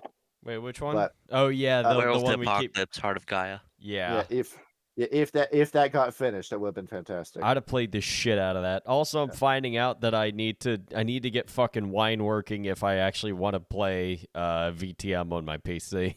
Oh no! Because it does not play nice with Linux. Oh no! So I need to get. I feel your pain. I'm actually, like I've been saying for months, that I need to rip out the hard drive of my old laptop and chuck it in my new PC, which I could do. You've also got. Well, first of all, the Fianna came from Ireland. The entire British Isles. Okay, that's all Fianna kinfolk, by the way. Just the British Isles, as far as they're concerned. Yeah. Now, you notice with the Fianna that when you have a tribe that's based on national identity, that the nation they originate from and the nation that has their people they consider all that to be their kinfolk. You have that too with the Gaia Fenris, where, as far as they're concerned, the entirety of Scandinavia is their kinfolk. Where Finland, Sweden, Norway, Denmark, Germany and Poland, going off into the Balkan states, going off into Baltic states, that's their kin, as far as they're concerned. Where the Shellords have got something to say about the last two, but it's Gaia Fenris. You're not going to tell the Gaia Fenris that to their face. Speak softly and get your teeth cracked in. The Gaia Fenris. Talk shit, get hit. That's my motto. They're looking for guys who are strong. They want strength. The Gaia Fenris usually want to keep it within a family, where we're going to max out our cousins as much as we can. We're not going to incest them, but we're going to squeeze the bloodline out as much as we can before we have to go and find someone new. And then when they do, you're looking for someone who's strong. You want to find a veteran that killed 50 men. You want to go find, say, a guy that's got good that's got the bodybuilder genes, that he's able to bulk up really quickly. He doesn't need anabolic steroids. He keeps the weight on. You want to find a guy the White Howlers and the Fianna then, which is what happened with Canute's empire. You want to go find a man who's tough. You want to go find a man who's brave, and you want to find a guy who's going to be loyal. Once you reveal who you are to the kinfolk, if you do that, you want to make sure that they're not going to freak the fuck out and then turn on you and then report you to Pendix with the BSDs. In Modern Knights, but back in Dark Ages, you were pretty safe. Yeah, there were Yeah, you were looking for the guys that weren't dying of the plague or had some sort of horrible infection or venereal disease. They This wanted to was make the Viking Age when back when Scandinavia had a friggin' empire along the Baltic Sea, and it took the Irish to basically kick them out of Ireland. You're looking at the Gethsemane and you're wondering, well, why do they have this whole survival of the fittest kind of mentality? It's because their history, you had to be super fit if you were going to live. Yeah. Basically. In some places here in rural, like anywhere there isn't really a city for at least another like 20 or so miles, you still kind of need to, because yeah, you may have electricity, you may have like something really nice like indoor plumbing, but at the end of the day, you still need to burn energy. You don't live on a perpetual motion machine. You got to cut wood for your fireplace. You got to do shit. And that's really it with the okay, so now with the glassworkers, that used to be that the glassworkers could just pick whoever and whatever they wanted, but with Strangelove and the rogue AI that is Strangelove, the glassworkers no longer need to worry about that. This glassworker says, hey, AI, who should I make my husband or my wife? Okay, this person, cool, and then Strangelove will help you get set up on that. That, and then they also work with the progenitors so they can just make their own Garou. And I fucking And hate they mage. also just run around and find whatever human piques their interest a lot, or has a unique power they want that represents a new phase of humanity, and then they just come out of the metaphorical woodwork and go after that person to mate with them. Yeah, and that's it really. That really is it. They actually have a lot of mages for a tribe that aren't the dream speakers. Yeah, Pretty 'cause- much the only ones that are cool with them if they aren't. the Sons of Ether and the Virtual Adepts, they're a-okay with working with. The Progenitors, they infiltrated them, they got them at gunpoint saying, you give us this stuff, you give us these secrets, we won't kill you, is their Well, relationship with the Progenitors. Technically, in the progenitor book, it's actually quite cordial. It's a mutual beneficial arrangement. Because at the same time, the Progenitors are trying to gain control of that relationship back because they're saying, oh, you think you're using us? We're using you for research. And it's this kind of like chess game the two of them got playing with each other. Yeah. Access. Oh, sorry. Go ahead. With the Red Talons, have you seen a sure. wolf? Yes. Before we talk about the Red Talons, access to sophisticated arms and various weaponry, combat armor, and other protections enable glasswalkers to outfit their kinfolk well enough to join them in combat. The Garou do not expect their kin to battle the worm's supernatural allies, but they do find kinfolk extremely helpful in combating their worm's human servants and some weaker Fomori. And oh yeah, by the way, did you know that kinfolk can get access to gifts? Yep. Yes. That's that'll be the last thing we get to. They can actually, with Deus Ultimate, they actually have a ritual where the remembers actually. We'll get to that. We'll get to that. It's not part of a gift; it's a ritual. They it basically lets them be bound by the pact totem and benefit from it. Yeah, Red Talons. Yeah, everyone here I think has seen a wolf. Yeah, maybe not one has been violent towards humans because they mostly know to stay the fuck away. But most of the time. And Kyle, you remember that when we were going over the Red Talons, that as far as the Red Talons are concerned, every wolf is their property, dead to rights. Basically, yes. I've already called dibs on every wolf that is currently alive and every wolf that will exist. So they specifically hate the children of Dire. If you try to make a lupus, and if you try to jive the Red Talons on the lupus, the Red Talon might kill you for doing that. I thought, wait a minute, this whole operation was your idea. There it is. Yeah. Alternatively, you could be a Get a Fenris and just fucking kill whoever disagrees with you. Because they would do that with the Get a Fenris. They hate the Get a Fenris. They know better than to say that to Get a Fenris's face. Yeah. way better than that. You're not going to tell the guy that could snap you over his knee like a twig that you think he's an idiot and that he's full of shit. Today I will fight Get a Fenris. Damn, Get a Fenris got hands. That's their relationship. Yeah. Oh my gosh. Yeah. The Red Talons always seem to have two modes. One is rabid isolationist, and the other is like genocidal maniac. Murder hobo. Yeah. I was gonna say murder hobo, but yeah, you're right. Yeah. Every day is a Bergium day. Yeah, it is. Yeah. Unless you're That's- that one unofficial camp that decide to say genocide by turning all the humans into wolves. Yeah, the offshoot of the Whoops Compromise. Yep. There it is. The whole you get to recreate the events of the Jungle Book, in whatever Oh country my you want. god. I just remembered something from 4 months ago. We were joking about how a lupus are confused about human mating cycles. Yeah. How a lupus could just first change and then decide to go into human society, find a hooker and think that the hooker having sex with him means the hooker's his wife now. And Dear basically the lupus picks up the hooker and Simp. takes her out into the into the Simp. woods and keeps her in like a hole in the ground. Uh, How the fuck did we get here, fellas? Ask Johnny and Eden. Shadow Lords. Let's get into it. All right. The Shadow Lords. All right. Have you seen a Slav? No, Boy, yeah. comrade. Do you Yes, do I'm half the little Slav. cheeky breaky of donkey? Does this mean okay. Rapred is Shadowlord Kinfolk? Yes. Yes. Maybe. He is. Yeah. He is. According to this fucking book, I am kinfolk of non-discriminant origin because I've been race mixed to hell and back throughout every single European continent. I know where the You hell got- I stand. You got the Shadow Lords, where yes, anyone who's Slavic is considered their kinfolk as far as they're concerned. But you notice, I've said many times on this channel that Shadow Lords are werewolves who act like vampires. They do Yes. the Venture recruiting method. They're looking for a big man in power that they're slowly going to approach, and they're going to say, "Hey, we got this club.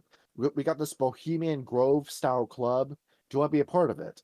And then they take the invitation. You have a few drinks with this guy. You get him in some sort of compromising position. You blackmail him, and then you slowly start initiating him into a group that he thinks is the Freemasons. He thinks he's joined the Illuminati, until you eventually pull the veil over and say, "This is Grandfather Thunder.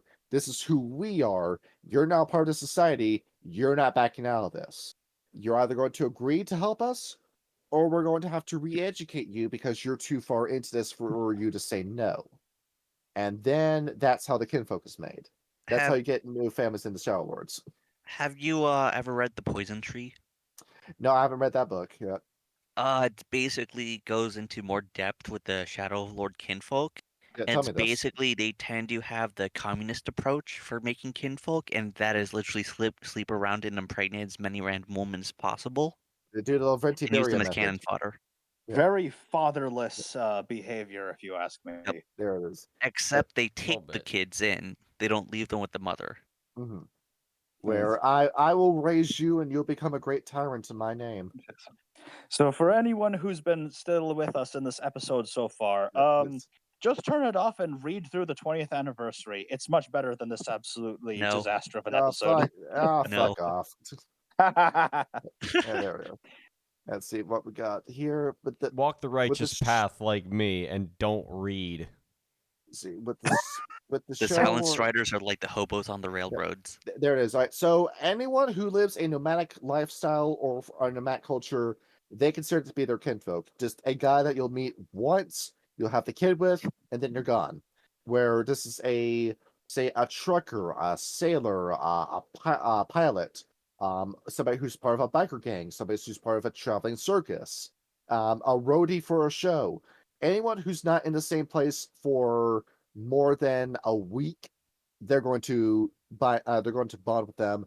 They'll make them a kinfolk, and well, of course, anyone who's part of the Bedouin or the Romani family, yeah, it's automatically a Silent Strider, Yeah. as far as they're concerned. Where they're going to have to fight the Gangrel and the Ravnos on that one.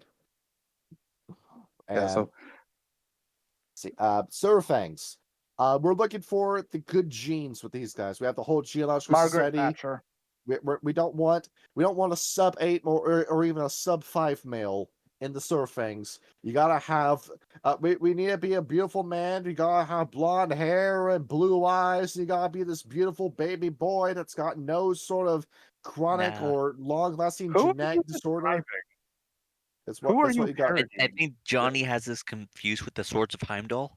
That's Yeah, Thankfully, Silver they're all Fangs. dead. Yeah, King Charles. You can make so many jokes with the Silver Fangs because oh well, everyone says Silver Fangs, and you get two groups of people. Yeah, You either get Johnny's perspective, where you get a bunch of inbred aristocrats, or you get the normal everyday in joke of certain families in American politics that just tend to stay in power and just never get out, like in Pine City. Oh no, Nancy Pelosi, Mitch McConnell, Yeah, The Kennedys. actually, they'd be. Clintons. I'd say they're more McGrassley, like vampires than Silver Fangs John because they're McCain. just assholes. There's The Silver Ron Paul. Fangs mated with the royalty. That's Yeah, they're- basically their thing. they're looking for But- anyone like, do you have a royal background? Do you have a rich background? If so, then you're kinfolk. Not Yeah, the necessarily rich background to make. Have you ever gone to a gated community? Do you know those Yes. friggin' places? There you go, Silver Fangs. There it is. Anybody with. Yeah, sorry, go ahead. And you gotta have the good genes too. We're not gonna let somebody who's genetically inferior into the Silver Fangs. No, Which is really fucking funny Yeah. because how do No, you I how do you think they mean- determine that? they determine it by whether you have a history of being royalty in Yeah. your bloodline. I'm Yeah, gonna smash you with my axe. We're not gonna let anybody with like normie genes in. You into can't this mix group. with commoners is Yeah, basically what they mean. Okay, I am a that Geta common blood. Fenris. I like your daughter. I'm smashing you in the face and I'm taking her. There it is. Yeah, if you're a Geta Fenris, you can Yeah. pretty much do what you want within reason. See, if you're playing a Surf Fang female and you don't have 4 points in appearance, we're gonna have an issue. I mean, you could Yeah. just be given to someone else. The princess must be pretty. John, you There- remember how you brought up how they want to make that kinfolk that Garou reincarnate? Yes. That's This what is- the sound clip of the video I linked to was for. That's how that's- they Oh my god, see. what did Yeah. you do? That's it. It's fucking There it is. Belle the Whale. I originally saw that clip as part of a meme compilation. I was like, Yeah. what the fuck? This is the Silver Fangs. You, How you they gotta fucking see their kinfolk. you gotta take the 12-year-old child and you gotta behold, she could bear the child. We gotta catch the spirit of that reincarnated that dead Silver Fang before she passes off into the Umbra. Yep. That's what you do. And not that far away from what the Bunyip would do, right? You know what? Now that I mentioned it, let's go ahead. Let's talk about the Bunyip and what that was. So when you Alright. pulled up Nalyad, you said that the totem requirement was that if you can have sex, you need to have sex immediately. No, it's if you could make children, you had to have them. That's it. Alright. Yes. Right. Oh Where- wait, we were talking about the lost tribes now. Okay. Yeah. But it's because the Bunyip popped in my mind, so I gotta say the Bunyip now before I forget. And that's what you do with the Bunyip. If you had your first wet dream, or if you've started your menstrual cycle, behold, you're now kinfolk. Oh god. There it is. Yeah, yes, that does entail what it does entail. Technically, So, that yeah, only because the applies to Bunyip the are ones that weird have to. because- That only because they applies have- to the ones that have to mate with Yeah. certain Garou. Right. Because And- the Bunyip have this weird access to the dreaming that isn't really available anywhere else. Yeah, the dream time, and that's closed forever now. Nobody's getting that shit anymore. What's even worse is that they were literally created from the blood of a totem of fertility and birth. Now, yeah, the rainbow Yep. snake Right. So- Anyway. and stargazers. Let's go into it. All right. So have you seen a man from Asians. Asia? Depends. Do you mean like a Mongolian or a Chinese person? All of Asia. Yes. All right. Behold, there you go. There's your stargazer kinfolk. All right, moving on. Yeah. All right. It- so we it- doing the it- changing it- breeds one, or It really is just as simple as that with the stargazers. No, the Actina are next. yeah? Have you seen Uh, a Native American that's just racist against uh, you? Actually, have no. you That's seen- Wendigo. Have you seen a Native American? Have you seen a black man? Have you seen anybody who's Hispanic or Latino? You just described critical race theory right there. There it is. That's what it is. The Actina do not Hold want up. I anyone thought who's we were white. talking about the Uktena, not the Bonars. It's both with the Actina, because you remember the whole requirement with the Actina tribe. You can be in the tribe if you're anyone who doesn't have white skin. Let me look up 20th anniversary to see how different it is. That's the thing with the Actina. They want to sanitize all the stuff with the Actina. where All right, you tend to have the highest regard for their kinfolk. Rather than simply cherishing and protecting them like most tribes, the Yuktena view their kinfolk as an integral part of their lives. So they're just better integrated, basically, is what you told me. right, and it's that they're looking for anyone who's, say, the one black kid in an all-white school. That the Yuktena are going to single them out and say, "Hey, do you feel left out here? Well, behold, we got this club. We got clubs you could join. We want to introduce you to our kids, and you can play with them after school. You go over to this school. Do you want to transfer over to this school? Because we'll help you transfer over. In fact, we'll set you up at the bus route. If you don't want to be on the bus, we can set up a carpool." They want to make sure that everyone that is their kin feels super comfortable with India Tena. They really do cuddle their kinfolk, and once again, it's that ulterior motive that the Tena want absolute loyalty when it comes to their travel structure. Yeah. Yeah, because after all, Yeah, there's they're pretty much so what many more of them. happens when the middle child of a family grows up and, well, gets married and has kids. Of course, the middle child is going to make sure everyone is looked after because in those families where they have multiple children, sometimes the eldest and the youngest are the ones that get the most attention. Mhm. And these guys are all over the world too. It's not just America. They're all over the world. They're in Europe. Yeah, They're well, now they are. The and Amazon. yeah, they got this massive population in the Pacific Islands. Yeah. Where- So after the Wormcomers destroyed many of their kinfolk, keep saying the Uktena. Yeah, I keep saying Ukenta opened their hearts to other displaced tribes, the people of Africa brought to North and South America as slaves, as well as later immigrants who suffered from the European wormbringers. Mhm. The closest thing my ancestors actually had were serfs. Thank you very much. Yeah. Eventually, Uktena could count native Hawaiians, Australian Aborigines, Maori tribes, Siberian tribal folk, Polynesians, and Caribbean native peoples, as Johnny said. Mhm. Everyone, in fact, became welcome as potential kinfolk, except for the European settlers who arrived in the aftermath of Columbus's voyages. Even though You, Columbus was actually trying to be nice and his crew was just being ass. you just gotta hold up that eye color chart, and if they fit the color chart, then they're kinfolk. There Yeah, we go. if you're somebody from who's a bit left leaning, then hey, the Uktena are there. I'm just Uh, gonna say Ukenta from now on. let's see. Are you a self-loathing white man? Then we might consider to make a biracial baby with you. Is it, That's just there, the average college student. it's just your average liberal man. Yeah, because they're full into critical theory. There it is, Yeah, and it's Tena who've been teaching us. Like I the one, swear it's a combination of them and some sort of Pentex bullshit. the Wendigo. Are you a native Canadian or anyone who is as far south as the Iroquois, or maybe you're one of Croton's former kinfolk? Yes, then now you're our kinfolk. If you're anything else, get out. Blackfoot Native American on my end, but Yeah, it doesn't really make that much of a difference. they're like not even, What's the not name even of that which the one? natives of Alaska? I forget their name. The Inuit? Aleut. Or, Well, there's a few groups in there. The Aleuts came to my mind. uh, Let's see. Native Alaskans. Let's see. How many Yeah, tribes can we name? Aleut, Inupiat, Yupik, Athabascans, Inuit. Lingit, Haida, a lot. What is this here? 574 American tribes. Yeah, All right. But some of them have a super majority compared to others. But anyone from that region is kinfolk. And the book says in revised, now the Wendigo are beginning to realize that the G pool's getting a little thin. You know just about everyone in the family, but you're going to population bomb. You have one solution with this. You need to go and breed with other people. And now the Wendigo are in two different camps, so to speak.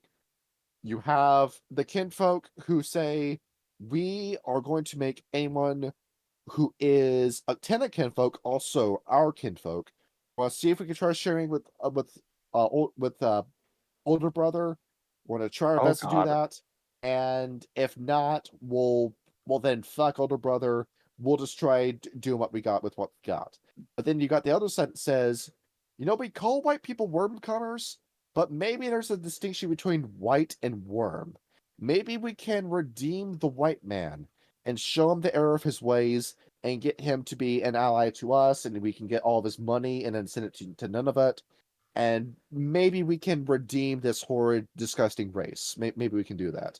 And where you got those two schools of thought with the kinfolk. And Kyle, would you like to guess which side Ins the Road is a part of? Oh, I can just first. taste it. Good lord. Yeah. Well, you guessed that, and then she ended up fucking ham in the second session anyway. Oh yeah, you are right about that. Why Yeah, ham? Yeah, I still there it don't is. get that. There's a reason why. The chub, that's why. Ah, she's got a Why, fat hell if I fetish. That's know. funny. Yeah. She wants a man that's large. Yeah. That's really Yeah. She wants funny. a man that Yeah. proved that the man can actually gather the calories needed to actually sustain Yeah, himself yeah. and the If- family. Yeah. If she's dominating a man who's larger than her in size, she's satisfied. Yeah. Does Ham, Since the that's funny Wendigo because Garou Ham's book, I actually guess. like next to Ned, one of the nicest members of the Hounds. Granted, Then after- how I wrote them, all of them are just kind of lovable, but Delville details. Since the And Wendigo Garou exists in a state of perpetual warfare against both the predations of the worm and the presence of the European Garou, they often spend time away from their kinfolk as they carry on their constant attacks on their enemies. Protection of their kin looms high in their system of priorities. Yeah. They know that without their kin, they cannot exist. And that's funny because if you've read Project Twilight, that's acknowledged as part of the fucking the United States government fervently believes that only friggin' Native Americans can be werewolves because only Native Americans have been the ones causing shit, apparently, according to the books. Yeah, it's they're Native Americans and Black Spiral Dancers. all the veil breaches that have been caused by the tenant and the Wendigo. I mean, are they wrong? Yeah, there it is. According to the Also, book? Andy Nar has been telling me whenever I brought that up that it was just one guy in the agency that knows too much, yet not enough to actually make a coherent picture. That fucking bumblefuck. I know. I Yes. know that guy's name, but I can't remember it. That fucking weirdo that they keep in the friggin' server room for good reason. There it is. The American computer guy. It's it's Ron Paul. That's who it is. Pepe Silva. It's, So Silva now to Pepe. finish the Black Spiral Dancers, I guess. well, we already did the Black Spiral Dancers. We already I did that. want to finish up. Wasn't you got detail? yeah. So basically, you know how the Glasswalkers have an AI as a kinfolk? Yes. If you're a Garou, you can be turned into a kinfolk. They Yes. generally coax a Bane into possessing you once they've captured you if they don't kill you outright. And basically, Bane's wet dream is literally to have a Garou body, and the Black Spiral Dancers provide that on the condition that they can use it to mate. There we go. Whatever. It's just See, with the werewolves, TMI. with the TMI. werewolves, with the werewolves, would that be possible? Where it's those clone bodies, the husk, where it's just the Garou body in the mind, but without the soul or spirit. Genetically, yes. Yes, if you were able to put a Bane inside of that, then you could do the same thing. On the idea that they're not possessed by a freaking drone first. Well, they're born in worm taint, so yeah, because that's Pentex's project with the werewolves. Oh my god, I can't believe I forgot to ask this earlier. What are you thinking separates a about? kinfolk from a Garou? The ability to change. Yeah, that's Right, it. but what physically bestows upon them that change when they genetically have the Garou seed, but not the, say, spirit stuff? Could a The Bane changing- possessing a kinfolk cause them to first change and consume the Bane in the process? Oh Or my would that god. not work? Eden, you need to read the books. Read the system. Would there be a way that you could, I don't know, spike the changing seed, given that you've got that Mage the Ascension fuckery going on with the bastet? Where, say, there's a whole bit in Revised where the bastet were made by the mages and not the... I hate that plot point, but that does point out that, yes, a mage could cast a spell that could awaken a changing seed within a kin. Right, so to answer Socks, I did read the book. It said they lack a spiritual spark. And I'm just wondering, what is the difference between that spark and, say, being possessed by a Bane if it's like Gnosis? Because it is Gaia choosing you to be the warrior. It's also because here's a funny thing that Enyanar also brought up. Gaia goes by another name, a little angel known as Zariel or whatever her name is, and causing bullshit and shenanigans, who's also behind the imbued. There it is. The Demon the Fallen overriding fucking Werewolf the Apocalypse.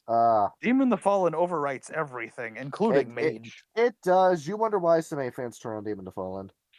I love Demon the Fallen for how many splats it just chooses to piss off. I love it. It comes out the ass, and we have to get Demon the Fallen out the door before we ran out of all of our money. Yeah. Ends up up being one of the better ones that explains the World of Darkness's bullshit. I'm just going to take that bit about Zero. I'm just going to drop it into a filing cabinet and then push it back. All right, the Ferrokin of the changing breeds. The best stats. I was going to do Ajaba, but yeah. Wait, isn't there Croatan somewhere? Probably. Actually, it is. Well, But the Lost Tribes. Yeah, you got me on that one. Let's do the Lost Tribes. All right. We already did Bunyip. We did not do the Croatan. Yeah, but the Croatan kinfolk just knew who in their tribe were werewolves. It's that, hey, Joe Croatan over there? He's at your werewolf. Oh, he is? Cool. And it sounds great, and that's just how Croatan society worked. You just knew who these guys were. And if that was your husband, if that was your wife, then you knew what you were getting into. And well, that's the reason why it sucks that the Croatan are gone, because that was a seamless human werewolf society with the Croatan. And now they're gone, and the world is so much worse without them. Yeah, with no tribal totem also sacrificed in the ceremony that defeated the Eater of Souls, the tribe ceased to exist. Children born from the Croatan kinfolk, if they change, are considered as members of the tribe that gave their ancestors a home. And so, hey, if you did want to play as like a werewolf that's Native American but raised among like frickin', I don't know, Fianna, yeah, go for it. You could do that. You could do it with the Croatan, and then he marries into the Fianna, and you have the worst case scenario with a Wendigo. Yes. You're gonna raise hell about that. Yes. I'm gonna be honest. I think that'd be funny as shit. It'll piss them off so much. Yeah. To anyone who's running stories on World of Darkness Storyteller, ignore the lore, ignore Eden. Just go with the books and go with the first thing that comes to your head. You fuckers. Why are you trying to cook Eden the whole time, bro? Yeah. And the White Howlers. Now, have you seen A Scottish Man? Yes, I've watched Count Dankula's videos. Haven't I? Okay. But on Count top of that, is a kinfolk. They were also looking for people as tough as them and as crazy as them. If you were the kind of guy that was just running off into combat with no shirt, no armor, swinging your sword around, that impressed the White Howlers, you're going to be the next husband. Or provided that you survived. Or you're a woman who does the same thing. You survive your wounds, you're able to push through the fight. Behold, you now get to be part of the tribe. Yep. Bam. It's as easy as that. Now, yeah. I am going to go over the stuff that's in revised. The Ajaba aren't in revised. Socks, give me the Ajaba in 3 sentences. I would, but it was one of the Ferrokin were one of the parts of the book that I skimmed over and wasn't able to read. Let me see.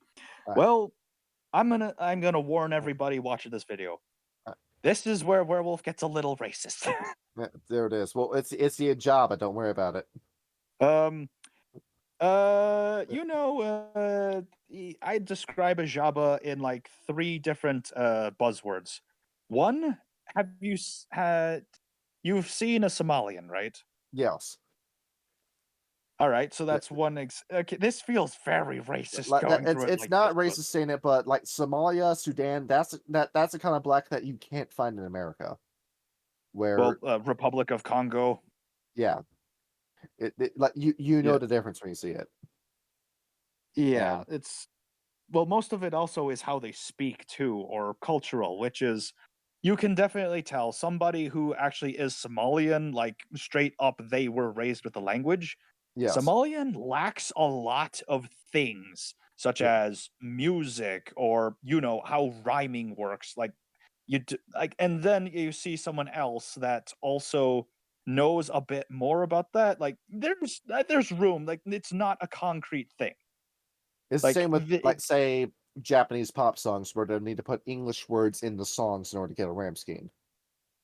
kind. I kinda don't like really that. know a lot to really navigate that, but Yeah. uh, Let's see. yeah, the chances of an Ajaba breeding true and creating a shapeshifter through a union with a non-kinfolk mate is slim. Recognizing this, most Ajaba simply do their best to breed as often as possible, hoping to create the first in a generation of kinfolk who may serve as more prolific partners to Ajaba mates in the future. He's not a Desperate player, he times have just led to fucks a desperate lot. measures. He just fucks a lot. Yeah. He's not a player. He just fucks a lot. Ajaba once kept careful oral accounting of their lineages, culled their weak, and prided themselves on the strength of their family lines.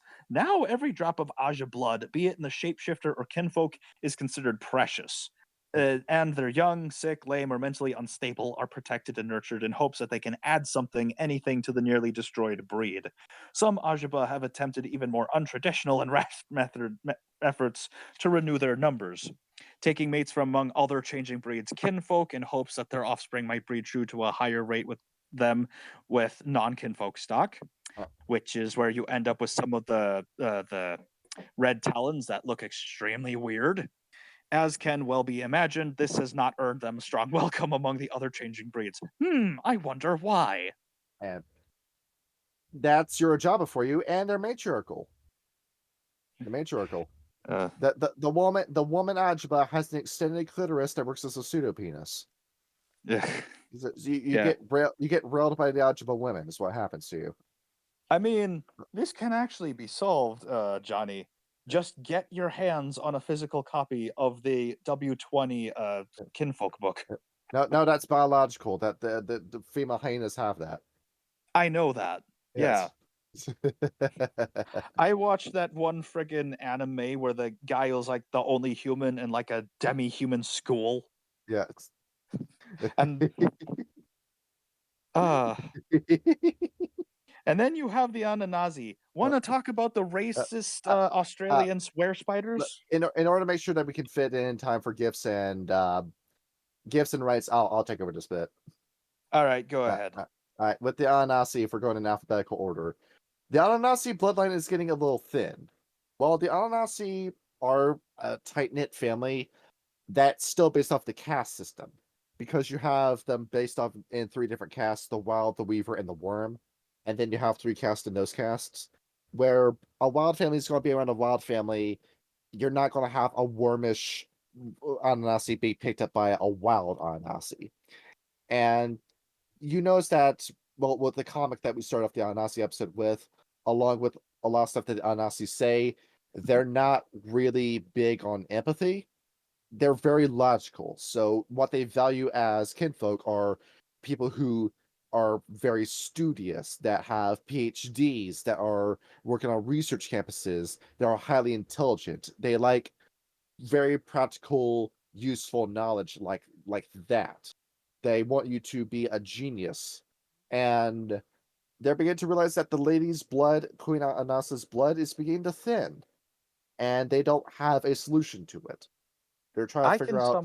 Sorry, go ahead. Yeah, you got a solution for this population bomb? Actually, I have a better way to identify it. Have you ever had a relationship with a parent where they come home after a long day of work, they say, "Hey kid, how's it going?" And then they just sit down on the couch and watch TV, and there is just no emotion involved with a relationship. No, it is just the most Yep, boring suburban family you can think of. Yep, that's Ananasi. There it is. You just look at Darla from, well, the show, and that's how you play your Ananasi. Yeah, they are very emotionless with their emotion. I mean, with their relationships. You get Wednesday from the Addams Family. Yeah, I can see that. Yeah. See, the bastet, we're going to go over the 3 that get covered in revised. We got the Balam. What the Balam do in the Amazon is that they'll swing in on a vine and say, "Hey, my kinfolk, do you need any help? Okay, this is what you need. Thank you for launching your list. Good." They go off. They come back, say a week later. They say, "All right, here's the food you asked for. Here's the medicine. Here's the guns. Here's the bullets for them. Here's the clothes. You got everything? Good. What else do you need? Okay, I'm off." It's the magic jaguar man who will hop in and give you what you need to survive the next day. Is what it is. All right. And Keep going with whatever's left out. I'll go ahead Yeah. and like recap with W20. Yeah, the Simba, they are super close knit with the family. That they model the pride structure with humans. That you have your extended family, you have all of your sisters, your aunts and uncles all together in a family, and you travel as a group. That family just continues to grow in size. Some of the members die off. You pick up new family members until you have an entire community or a tribe that's just Simba, and that's it. If you see one person who is a Simba in a group, then everybody in that group is a Simba. They're either kinfolk or they're other werewolves, and the werewolves can beat your ass. So don't go around their territory. You're not going to live after that. All right. After the Simba, who's the last one in revised? The last one is the Pamonka, where they're all over the place. They're looking for their kinfolk all across America, and they're fighting beside their kinfolk. They are super paranoid for whatever reason about their kinfolk dying, so they're guardian angels of their kinfolk. If their kinfolk are in trouble, they'll swoop into their rescue. But for every other changing breed amongst the bastet, well, I birthed you, and ahead. that's it, really. Is there anything I do as a kinfolk? No, you just exist. And then the bastet leaves, and that's it. All right. Nope. So the ones that did not get covered in the revised book, but are covered in W20, because W20 actually it's actually trying to include everybody. Yeah, we get the space. Bagheera, Yeah. who are if I'm remembering correctly, I forgot who the Bagheera. I'm gonna have to actually dig out W20. They're the leopards. Yeah. Yep, the leopards. We already covered the Balam. Are the Bubasi in revised? They're not, and the Babasti at the same time they're living in the spirit world in Egypt. Yeah, the Kaifer cats. They're the hairless ones. Yeah, every Babasti knows each other by this point because there's only what 50 of them left. Calican, do you want to run a Werewolf the Apocalypse novel in Constantinople and you want to talk about cats? There you go. Calican are your changing breed of bastet because there's so many of them. And they look like domestic cats. They're everywhere. Oh, you know that little cat lady that's she seems to be very nervous around her cats when around you, but seems to be very in control when alone?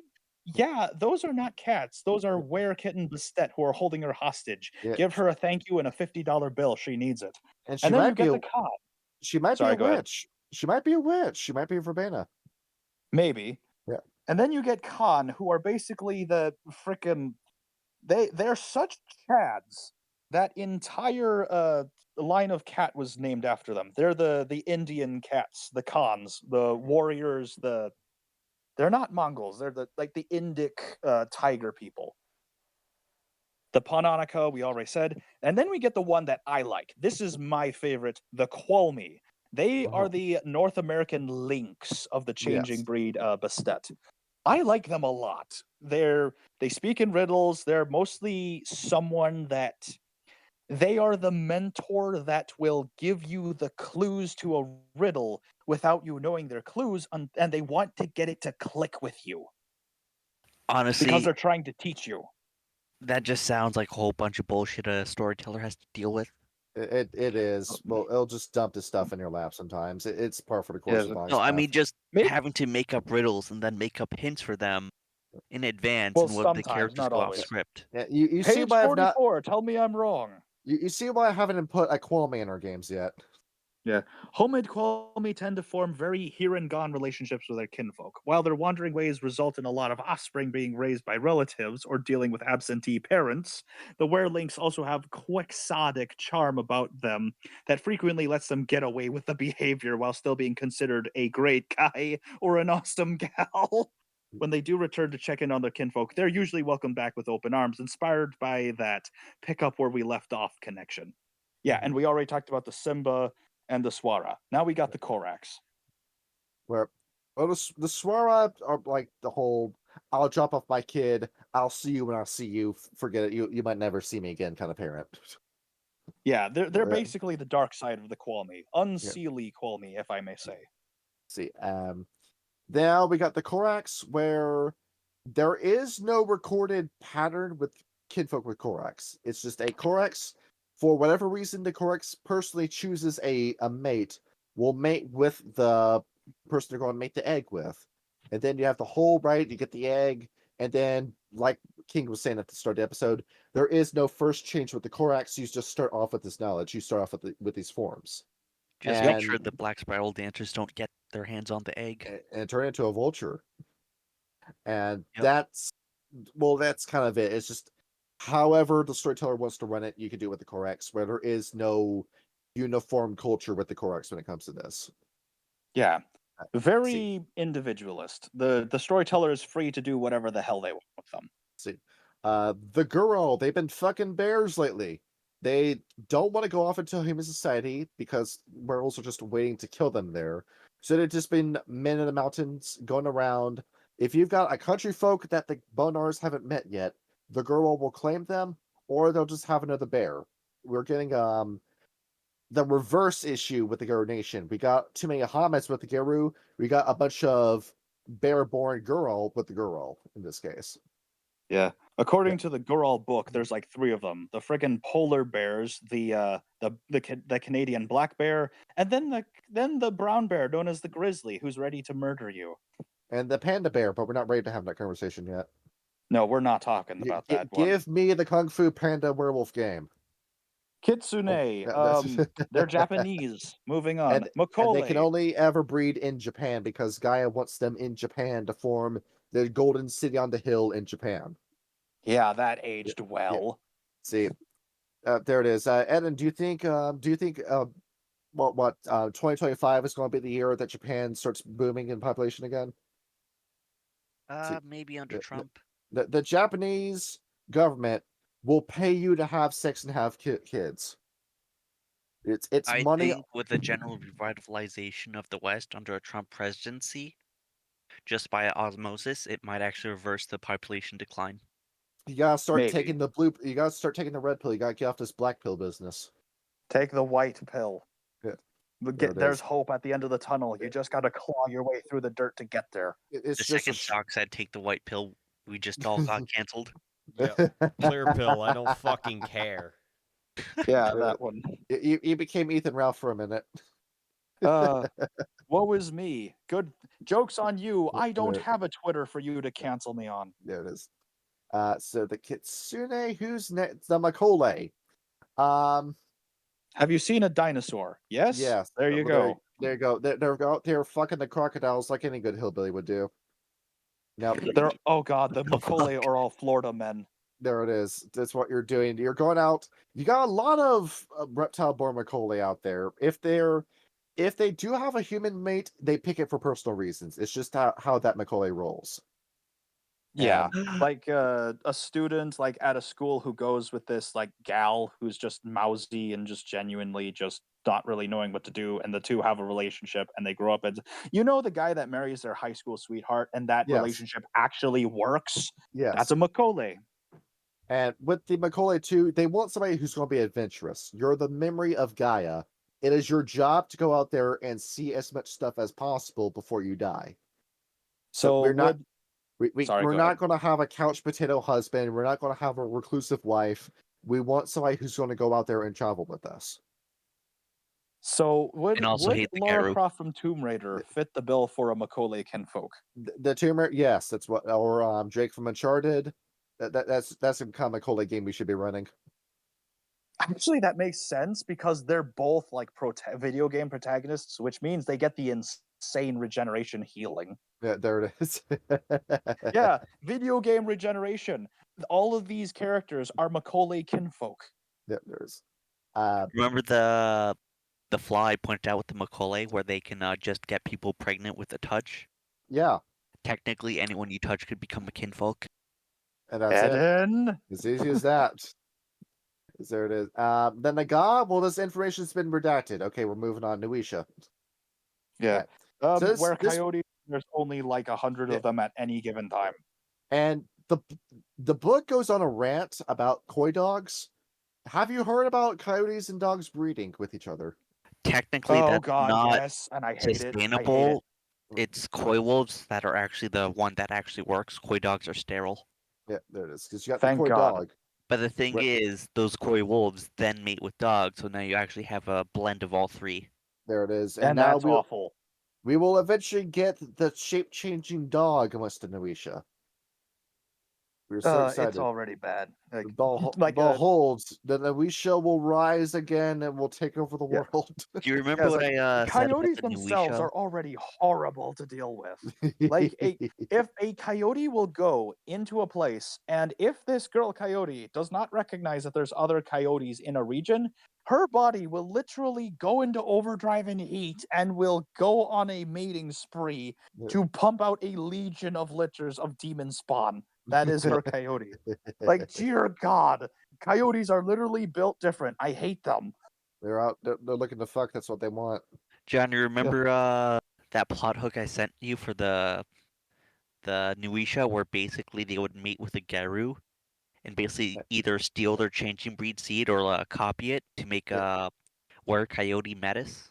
Yes. And that is Ed and Or everyone. sorry, not He's were the gross coyote, one. were koi wolf metis. I mean, Yes, where you got that. Well, is that skit with the Black Furies where it was the new issue that was outside one of their cairns laughing, and all the Black Furies surround him saying, "What the fuck you laughing at?" He says, "Are you women?" And then they Dear just didn't know how to respond. it's it. The Nuisha wants the Black Fury. That's what they want. That's the one thing they think about, and that's what they want. Yeah, I have a question. Would Filthy Frank technically count as Nuisha to a degree? for just going out and causing shit in public? Causing shenanigans in public, yeah. You want to make the Eric Andre Nuisha? That'd be kind of funny. Eric Andre. Well, hey, in this book, you can. Who else? Who else is Nathan Feldman or who's it? And Andy Kaufman.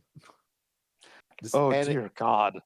Let's see. Sorry, the cast of Impractical Jokers. Yeah, so that's what your all Nuisha party would look like. God, yeah, that's. I thought it would look something like Jackass. Yeah, Johnny Knoxville Nuisha. Yeah. Like, literally, that would be perfect. Like, Jackass is literally the perfect analogy for Nuisha and Nuisha kinfolk. Hopefully, like, the first two movies, like, once they start, like, actually recording themselves doing crimes, like, no, that's Black Spiral Dancer nonsense. See, Kyle, who is your favorite Jackass and Jackass? I was partial to Steve.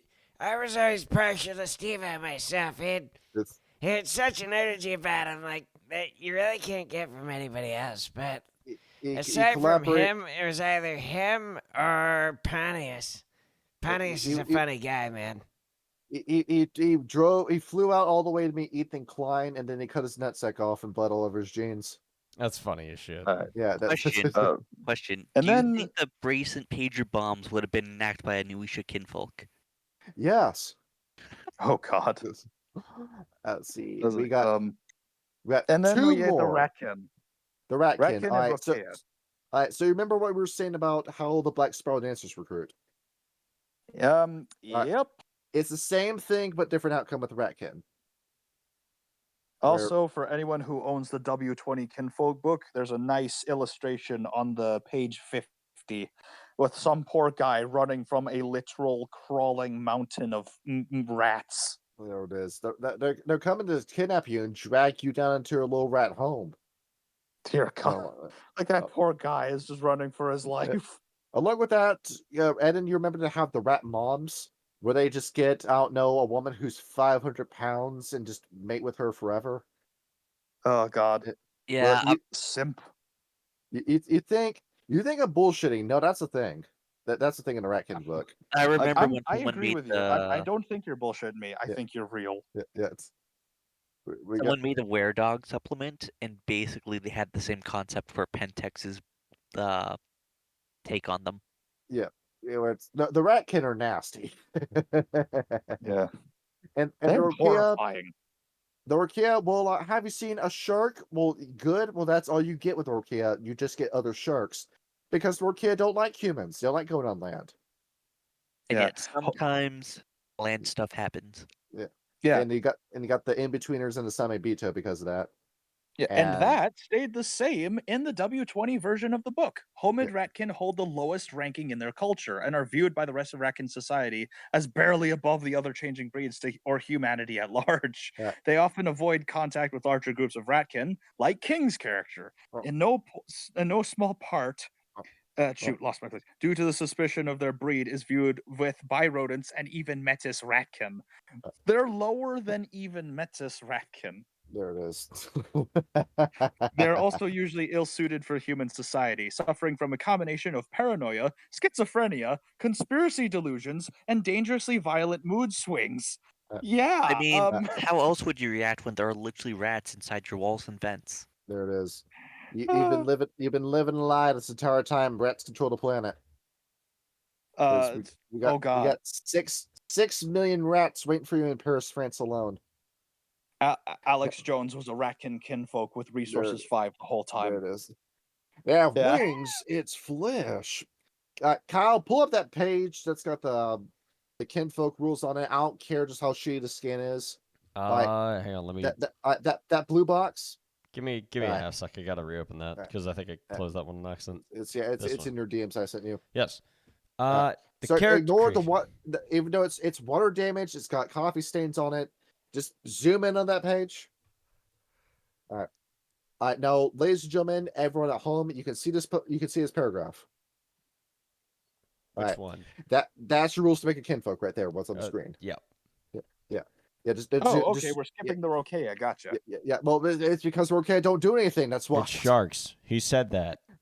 Man. Yeah, they're like red talons of the sea. Yeah. They are actually. That's your character creation with the kinfolk. I have tried to find another online resource that has this on it. I could not find this anywhere. Instead, I got the shitty scan of the book where this is the rules. I think I'm just gonna make a small Word document and just post that in 3.5 docs. Yeah. You should also go over to the rules for mages and kinfolk. All right. So I'll bring it up now. Let's talk about mixing splats before we bring up a few gifts. Oh dear God. So what's the question? What happens if a kinfolk becomes a vampire? They lose that gene. Right. So what happens? The vampire that does that embrace is immediately killed. No questions about it. That vampire dies. They're hunted down and killed. Yeah. Now, what happens with that new vampire kinfolk? Now, your mileage may vary with the Gefenris and the Sir Fangs. Red Talon, no question, they would immediately kill that kinfolk. And the Black Spiral Dancer would absolutely cheer, going, "Hey, kid, you see you got an upgrade," because they're fucked up like that. But they'll keep that vampire kinfolk alive because he knows too much and he's too valuable of an asset to die. Now, some of them they'll euthanize. If you're kinfolk and you still have Gnosis in you, you can make a roll with your Gnosis to just die on command. You could just do that. And as you're being embraced, not afterwards. Yeah. Where it's the same with abominations. There's an anecdote in here about a glassworker that was going through that botched her own embrace and died from Gnosis. That's funny. Yeah, she didn't botch the embrace. She successfully rolled. Yeah, Gnosis. She fucked up his embrace and succeeded on her roll. And in doing so, in case you want to know what that is, that's a difficulty 6 roll you gotta do. And usually you want to have a guy who's gangrel be a kinfolk, but you occasionally get a Ravnos or a Nosferatu. Or Ventru for the Silver Fangkins. And then there's some that you just will not do whatever, like the Zimichi. There is no Zimichi kinfolk. We already made that mistake with Dracula. We're not making that mistake again. Sometimes the kin actually survives long enough as a vampire, and things get interesting. Berlin by Night actually has one of their kinfolk vampires having all the sect leadership blood bonding. Yes. Thank you for bringing that up. Yes. All right, Berlin by Night. We gotta get to that book at some time. Oh yeah, that's late for January. We gotta cover that book. My birthday's in January. See, Mage the Ascension. After you find Ethan Ralph, if you find Ethan Ralph for me, you can be on the episode. Yeah, we gotta track that man. Just check out an airport in Tijuana. You're gonna find him eventually. I can't. I'm actually staying with family in Querétaro. What? Right. Mages. Yeah, so- Okay, so I'm going to name off a coterie of mages and traditional mages. You guess which tribe you align with. All right. We did this in the Minnesota Midnights, yeah, go ahead. All right. Sons of Ether. Glasswalkers. Glasswalkers. Virtual Adepts. Glasswalkers. Verbena. Not the Vienna? Black Furies? Vienna? Actually, wait, that one's a complicated one because it would sound like Black Fury. Black Furies, Fianna, and Fenris. Yes. However, the Verbena will inevitably lose favor after the first encounter. All right. Euthanatos. Get a Fenris? I forgot. Get a Fenris would work, but also Silent Striders. Yeah. Silent Striders. Yeah, because Middle Eastern. Assassins. Oh, okay. Yeah. Akashic Brotherhood. Akashic Brotherhood. Stargazers? Yeah, Stargazers. Summon Vian? Yeah. Well, yeah, if you're using our Werewolf. Celestial Chorus. Stargazers. Celestial Chorus, that would be Silverfangs, wouldn't it? No, it's Children of Gaia. Oh. Children of Gaia, gotcha. Yeah. And we have one more group, Dream Speakers. Ukenta. Yeah, there are only two groups that are complicated when it comes to collaborating with werewolves. That being the Order of Hermes, who want to do things their own way when it comes to fighting the worm, and the Cult of Ecstasy, who are too busy fucking each other all day to actually be useful. I just imagine that the cult of whenever a Garou needs like a mate, they just go to the Cult of Ecstasy and just ask if anyone. You just jump into the orgy, you'll find somebody. Yeah.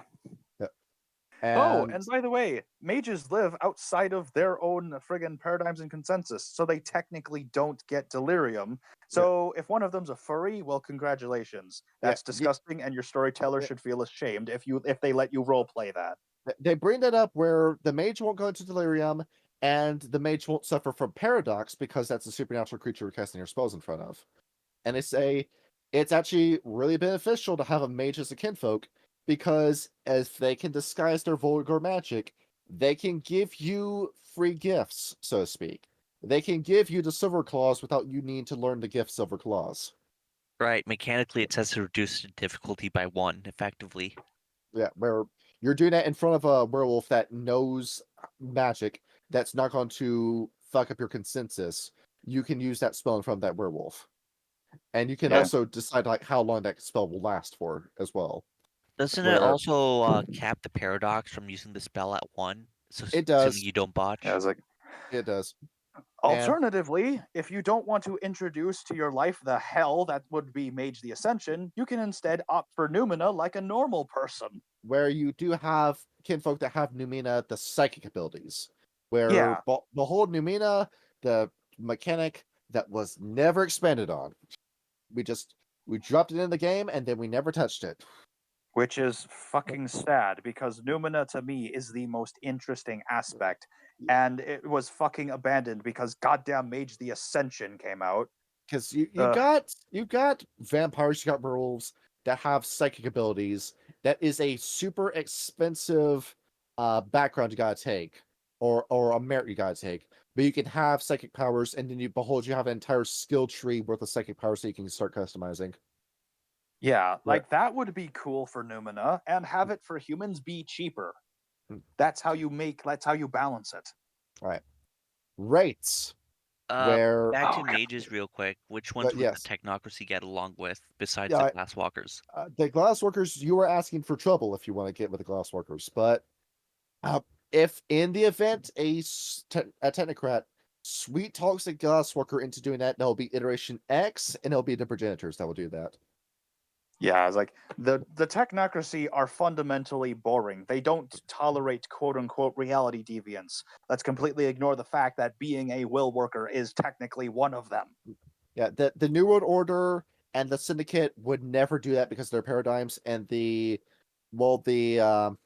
The Void Engineers are off in space. You can't fuck what's in space. Unless He's- Umbral Pilots, but that's a niche book that not a lot of people know exists. He's off to space without you. But I the love rates. the image What? of the progenitor on page 72 or a Kinfolk Yes. page with the test tube Krynos. Yeah. Pull that page. It's in studio notes, Kyle.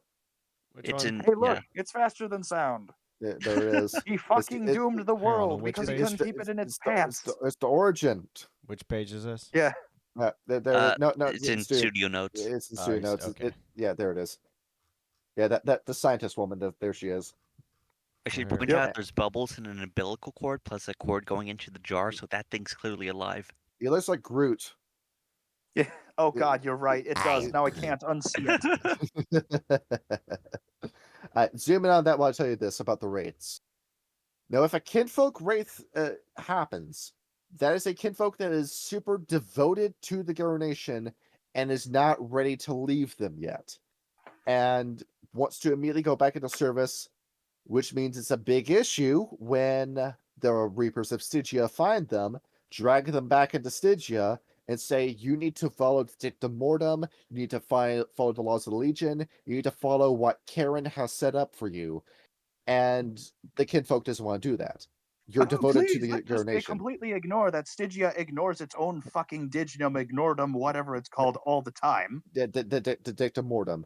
So you have a wraith Dictum ignoredum. that has no respect for Stygia's laws and will immediately run for the Skinlands, leading to an entire plot where you've got the Reapers of Stygia and the Skeletal Legion chasing that wraith down, preventing them from getting back to their kin. Puppetry is actually pretty useful if It you is want very to do useful. it cooperatively, because there's a thing called the medical arts, which is around healing your skin rider or a Stop skin that. ridee. Just having the wraith in general as your ally too, like having keening and all the stuff you can do with keening. Where, so as you're playing Orpheus, you have their own offshoot of keening. You know how useful that ability is. I did, but then I completely forgot what it did, and then I Yeah. just resulted in not using my Arcanoi because I forgot Strong what they emotions is what it does. did. That one, yeah. Yeah, it makes emotions strong. Can you feed a Changeling, Garou some rage? yes, you get or willpower or the right situation for them to meditate and get into Bagnosis. It's just good to have a wraith on your side. Yeah. And changing to dreaming. Do we even need to go into detail about changing to dreaming? Not really. I mean, you have the Fianna with the 12th day Fian. You have the Ectena. You have the Stargazers. You have a Silver Fang where if he's crazy enough, we'll just go along with whatever the changing say. They're fighting the same fight, even though it's the Fomorians. They're different in a way. It comes from the same evil cloth, and you're ultimately fighting for the same thing. As far as I'm concerned, the Changelings and the Garou might as well be of the same faction. Honestly, I find it kind of sad and disappointing that the Apocalypse book just writes them out entirely by saying, no, they won't help you, fuck off. I hate that. I do hate that. I do. Yeah. But No comment. and I now we actually can agree get to the with Johnny on gifts. that one. And now we can get to the gifts. All right. Before we go into that, just a brief honorable mention to the new talents that are introduced into W20. Intuition, which is exactly what it says on the tin. New knowledge, bureaucracy, herbalism, veterinary medicine. So if you're playing as a kinfolk with doctor as your concept, congratulations, you can operate on both humans and wolves. So yeah, if your Garou cousin is like shot to shit, you can actually do shit without needing mother's touch. And then we go to rituals. We got student to scholar, and then backgrounds, equipment, 1 minor item up to 1 unique item, or also 2 major items if it's 4. Just get the book. It's good. W20 is good. Yeah, it doesn't get completely racist like what Johnny would like you to have, which I'll is Revive. fight you on this. I'll fight you on it. I will gladly fight you back. With Cult as our witness. Let's get into and this. then Garou Favor and Renown. Yeah, all right. And now we go on. Now, Oh my Kyle, god, the tripod URL. Yeah, that tripod URL. You see that? Where are you looking? It's studio. I in remember studio notes. taking web design in middle school, and There we we used go. tripod. Yeah, somebody took a tripod and got the original 3 kinfolk gifts. Now, back in the day, Nice. you had 3 gifts and that was it. That's all you could do with the kinfolk. All right, Kyle, you got the webpage pulled up? Yeah, it's up. So you had eye touch, where the gift allows Kinfolk to soothe the wounds of other Eve's humans touch. through touch. You had Donna Nobis Passim. The Kinfolk is able to maintain an aura of peace around herself and anyone she touches. And echoes. The gift allows you to hear echoes of an earlier conversation in the empty room. These were your 3 gifts. You can see the descriptions on the screen. That's all you had in revised. Now, W20, on the other hand, has expanded on this. Yep. Where In both Rule of 20. you, both of Sorry, you go ahead. read one, just the one. All right, Just give me a moment. yeah, and then pick a GIF off of that and read it. Give me a moment. I had to Yeah. switch. I was doing revised. Yeah. So there it is. for Gifts 101 for Kinfolk, right off the bat, Kinfolk can only learn level 1 gifts, never level 2 or higher. So in other Yes. words, if it's a level 1 gift, your Kinfolk can take it. Which essentially means stuff like Mother's Touch, Resist Pain, Master of Fire. Yep. Yep. Kinfolk are way more useful in W20. Where with all these unique powers at your disposal, what can I do? A lot. Let's see. Trash Hound level 1. This gift resembles the Bonar level 1 cooking gift, except the Kinfolk without Gnosis can learn it. So basically, you turn trash and toxic waste into a meal, even though it There it tastes You turn it absolutely into rancid. ramen. Let's see. You're pink guy. You cook ramen and wrap. There it is. You want to eat a newspaper because you can do that now. Yep. Yep. Yeah. So original Kinfolk gifts were Eve's Touch, Donna Nobis, and Echoes. Yes. I forgot. I was supposed to only read one. Yeah, like read one in detail. All right. I'm gonna read the system. Eve's Touch. The kin must roll intelligence plus medicine, difficulty 6, and touch the wound with his hands. The wound can't be from any source that would normally be considered aggravated. The target's injuries heal 1 health level per 2 successes. The Kinfolk may attempt this healing only once per day. The gift is taught by a pelican spirit. Now we get to the lore of the gift. The gift allows the Kinfolk to soothe the wounds of other humans or animals through this touch. Well, aggravated damage doesn't go on humans anyway, so it's so what was the point of even saying that? You used it on the Garou, that's what. Gotcha. Okay. Yeah. So so Eve's Touch works on both humans and Garou, and Yes. also other wolves, anything. That is a very flexible gift. Not as useful as Mother's Touch, but it's still good because it's more versatile. You are trading power for versatility. That is good game design. Mm-hmm. And is there a gift on this that you like to read? Oh, I already read it. Oh yeah, with your rights, yeah. Yep. All right, and any unique rights you guys want to go over? Well, there's kind of. Let me just go through the book to make sure I'm not forgetting anything. Like there's the different tribal gifts. There's and then the rights. Here we go. Page 69 of W20. Well, I want me to read Rights of Accord or something else. Let's see. Rights read one of those rights. Right of Unity of Purpose, Level 2. This right is enacted on one of 2 occasions. Either some major issue has divided a kinfolk family and needs to be reconciled, or the family is about to undertake some major project as a group. This can involve moving from one location to another, or going into combat as a family unit. As for what it actually does, there's also Right of Apology and Sway the Hand of Anger. Very useful. For obvious reasons, because this is the Garou we're talking about. Where the Masters of Facts and Logic, am I right? Well, that depends on how good the storyteller is with the tools that he's being given with the book. And then there's the Vow of Partnership. Basically a rite of marriage, but it says mating here, but I'm calling it marriage because it's more dignified. Yeah. It is. You want to be my mate? You don't want to be my wife? You want to be my mate? Yeah. While many kinfolk undergo standard marriage rites depending on the other religious beliefs, as well as the requisite civil ceremony, some also want to solemnify their union under the eyes of Gaia, which makes sense. The vow of partnership establishes the nature and duration of the relationship between two kinfolk or between a kinfolk and a Garou. The ceremony usually takes place in the home of the ground, yada, yada, yada. Where is the system? System. No rules are necessary. The couple may spend a point of willpower to each seal their vow. Wait, that's it? It doesn't give you like a extra soak roll or anything? Well, they see the Supreme Court changed the law on marriage now, and now you're just married now. You don't get any benefits from it. 5E at least gives you a +1 AC. There it is. We as the trigger guy don't believe in marriage anymore. It's like, oh yeah, this is also a rites of milestones on page 70 for the W20 book, in case anyone got lost following us. Then there's the rites of homestead, which is really good if you want to focus on a chronicle, like what I'm going to be doing with Dark Ages 999. See, right? Dark Ages Black Pill. Well, you're kind of building a serfdom in that. Well, you're building a fief in that game, so I'd say because you're building something, it's more like you're kind of you're working your way to accomplish something, and that's not Black Pill. That's more something else. And I think that just about does it with Yeah, there's the rites of Renown.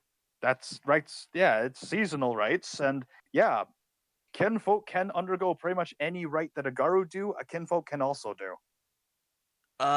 Some of them that require howling, the kinfolk can. True. There it is. I'm just reading. Yeah. You just gotta scream. Don't worry about it. Well, you do have wolf kinfolk. You still have like lupines. There's some of them specifically require Garou because lupines don't have the mental capacity to do the howls right. I can howl right now, but I'd wake up my entire neighbor's house, my family, and everyone will be mad at me. You calling the lupus stupid? No, I'm saying I'm just as capable of doing it, if not probably better than the least experienced. The lupus is stupid. That's what they is. Well, the lupus can't learn Garou tongue.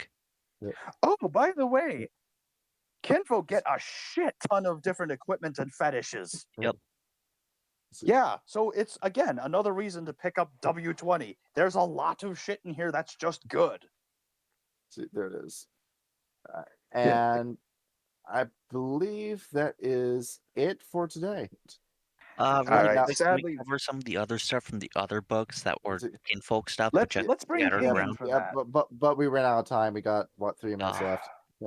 Oh shit! I kind of wish we brought everyone else. But you are in our comments all the time. I see you comment on just about every video we do. I would love to comment, but I don't want to dox myself with my YouTube account. So there it is. So basically, it's a pill that it's a black pill. No, it's literally a pill they give to kinfolk so that they give birth to a Garou. It's a red pill. The thing is, it's a That's medicine that will end up being born. It's that a red is pill. stupid. You red pilled me. That's what you did. You gave me the contraceptive. Of course, like the Black Furious would have something like that.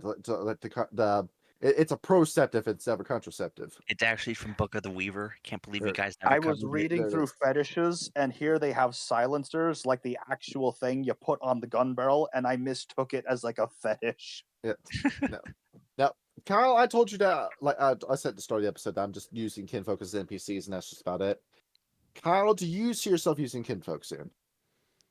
As characters in the game? Yes. That entirely depends on where you go and what you do. Because as of right now, everyone that we've met has been Garou first and foremost. Where Spalding and I think it was Haggard Leaves Marks. Yes, those were the only two kinfolk that we've met. Everyone else has been a changer. Well, no, Haggard Leaves Marks was the elder of the what was it, Septa Taggart Lake. Who is the bar owner at the where we met the hounds? Oh, yeah. Ned's father, Ted. He's kinfolk. Yes. Where we've only met 2 kinfolk so far. So is kinfolk something that you're big into? I likely will add more, but especially if we head towards North Carolina, where both Jen and Cleft have some story beats. Then you, especially Cleft, you're very likely to meet a lot of Bonar Kinfolk. And given that you were just in NC not that long ago, you have a bunch of reference to go off of. Yes, I do. That's why I think that's why I actually made Charlotte one of the places you could go in order to disrupt the Sethite drug trade through Appalachia. And I can tell you what is and isn't going on there. Basically. By the way, the W20 also expands Numina and hedge magic on page 79. So even if you don't get it for the Kinfolk, get it for the expanded Numina. For the Psychers. That too, With Kinfolk, I only ever used them to put you guys in a bind. Where you remember when I was doing Red Trust New York, you had plenty of werewolves to rely on. Where you had the entirety of Coney Island at your back. You had, because it was in a war setting. That's why I needed that many Garou around. Both Red Cross, Russia, you're in there by yourself. The only allies you have are Kinfolk that can die in 2 shots. So it's me trying to put you in a stranglehold, and that's the reason why I have Kinfolk in my games. Where if I have a game of Werewolf that's meant to be more difficult, I'll put more of your characters in it who are Kinfolk instead of out and out changing breeds. I don't know. I mean, like, right now, I'm kind of, like I said, I'm in a bind of where to make the session go next, because we're kind of at a crossroad, but I'll figure that out. See, but what you do, we'll do the town side quest, and then we'll figure out where we go from there. Well, the Hound side quest could lead you to one of the 2 main quests, so that is entirely up to you, and if you happen across them. Or, hell, you can do the whole bit we did with, what was it, Ridge Cross Las Vegas, where we had the grocery store. Did you see, like, me and Ryan talk about that? Because we brought that scene up in our character core episode with him. I need to go back and watch that one. I did dip from that video. I felt bad having to, but I kind of had to. Because it was Halloween. Yeah. And with that, we've already mixed spots. We've gone over everything that we had time for. Kinfolk are cool. Yeah. Put them in the game.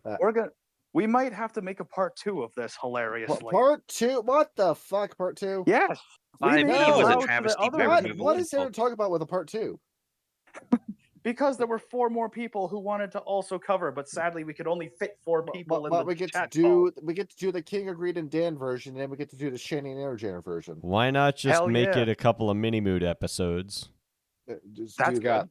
We just do this in someone else's spare time besides doing an entire dedicated podcast day. Yeah, that actually would be good. The mini moots to kind of finish this up, because there's a lot of good reasons system-wise to get the W2. As the conflict between me and Johnny throughout the episode has been, I'm a gameplay guy, he is a lore guy. And so there's a lot of reasons to pick up the W20 stuff if you want the good system. But if you want the lore, you might want to go revised, but as head clashing has gone. I need just enough lore to write a compelling story. That's it. We need to find a W5 guy to further complicate things. No, please. W5 does not exist. Find a guy who will simp for Paradox, and he'll be able to W5 is a travesty for removing Kinfolk. There it is. Right. This fucking sucks. As for me, will I use Kinfolk? I don't know. What do you guys think? You already did. Yeah. I would. I would absolutely play as a Kinfolk. Yes. Literally no shit. Obviously, I'm using Kinfolk in my games. They can do a whole bunch of shit. Why not?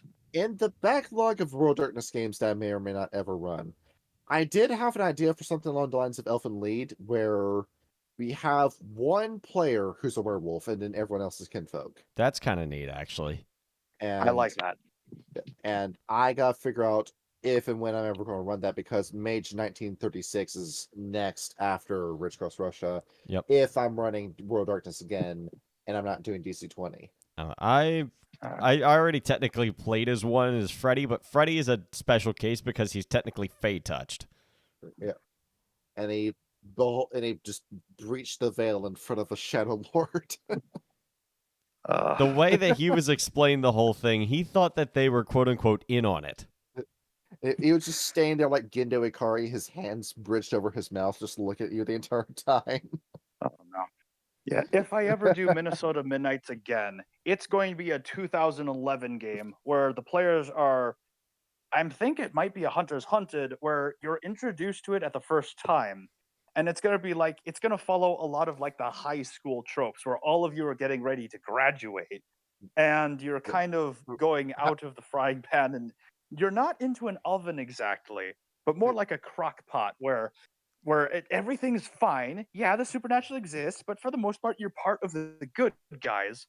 But there's vampires infiltrating the place with ghouls. Black Spiral Dancers and Black Spiral Dancer Kinfolk are starting bullshit because they're getting information, and you're mostly fighting that. And you're also part of the Midwest conspiracy, who are both like mages and also Garou, and you have to kind of get these people to wake up and go, "Hey, there's some weird shit going wrong here." So that will be it for the episode. I'm waiting to see what kind of stuff you're gonna make. Yep. Thank you, Socks. Thank you, the real Owen Schroyer, for being here. God You changed damn my it. name from Eden to the real Orion Schroyer. Yes, he The did. we got the real Owen Schroyer here to help promote the channel. God damn it. For legal reasons, we do not actually have the actual real Orion Schroyer. When I'm in an NPC contest, my opponent is Owen Schroyer. Yeah. Anyway. All right, pull the plug on this. I right. got to bed. Good night, everybody. God bless. GN. Good night, everyone. GN. Good night.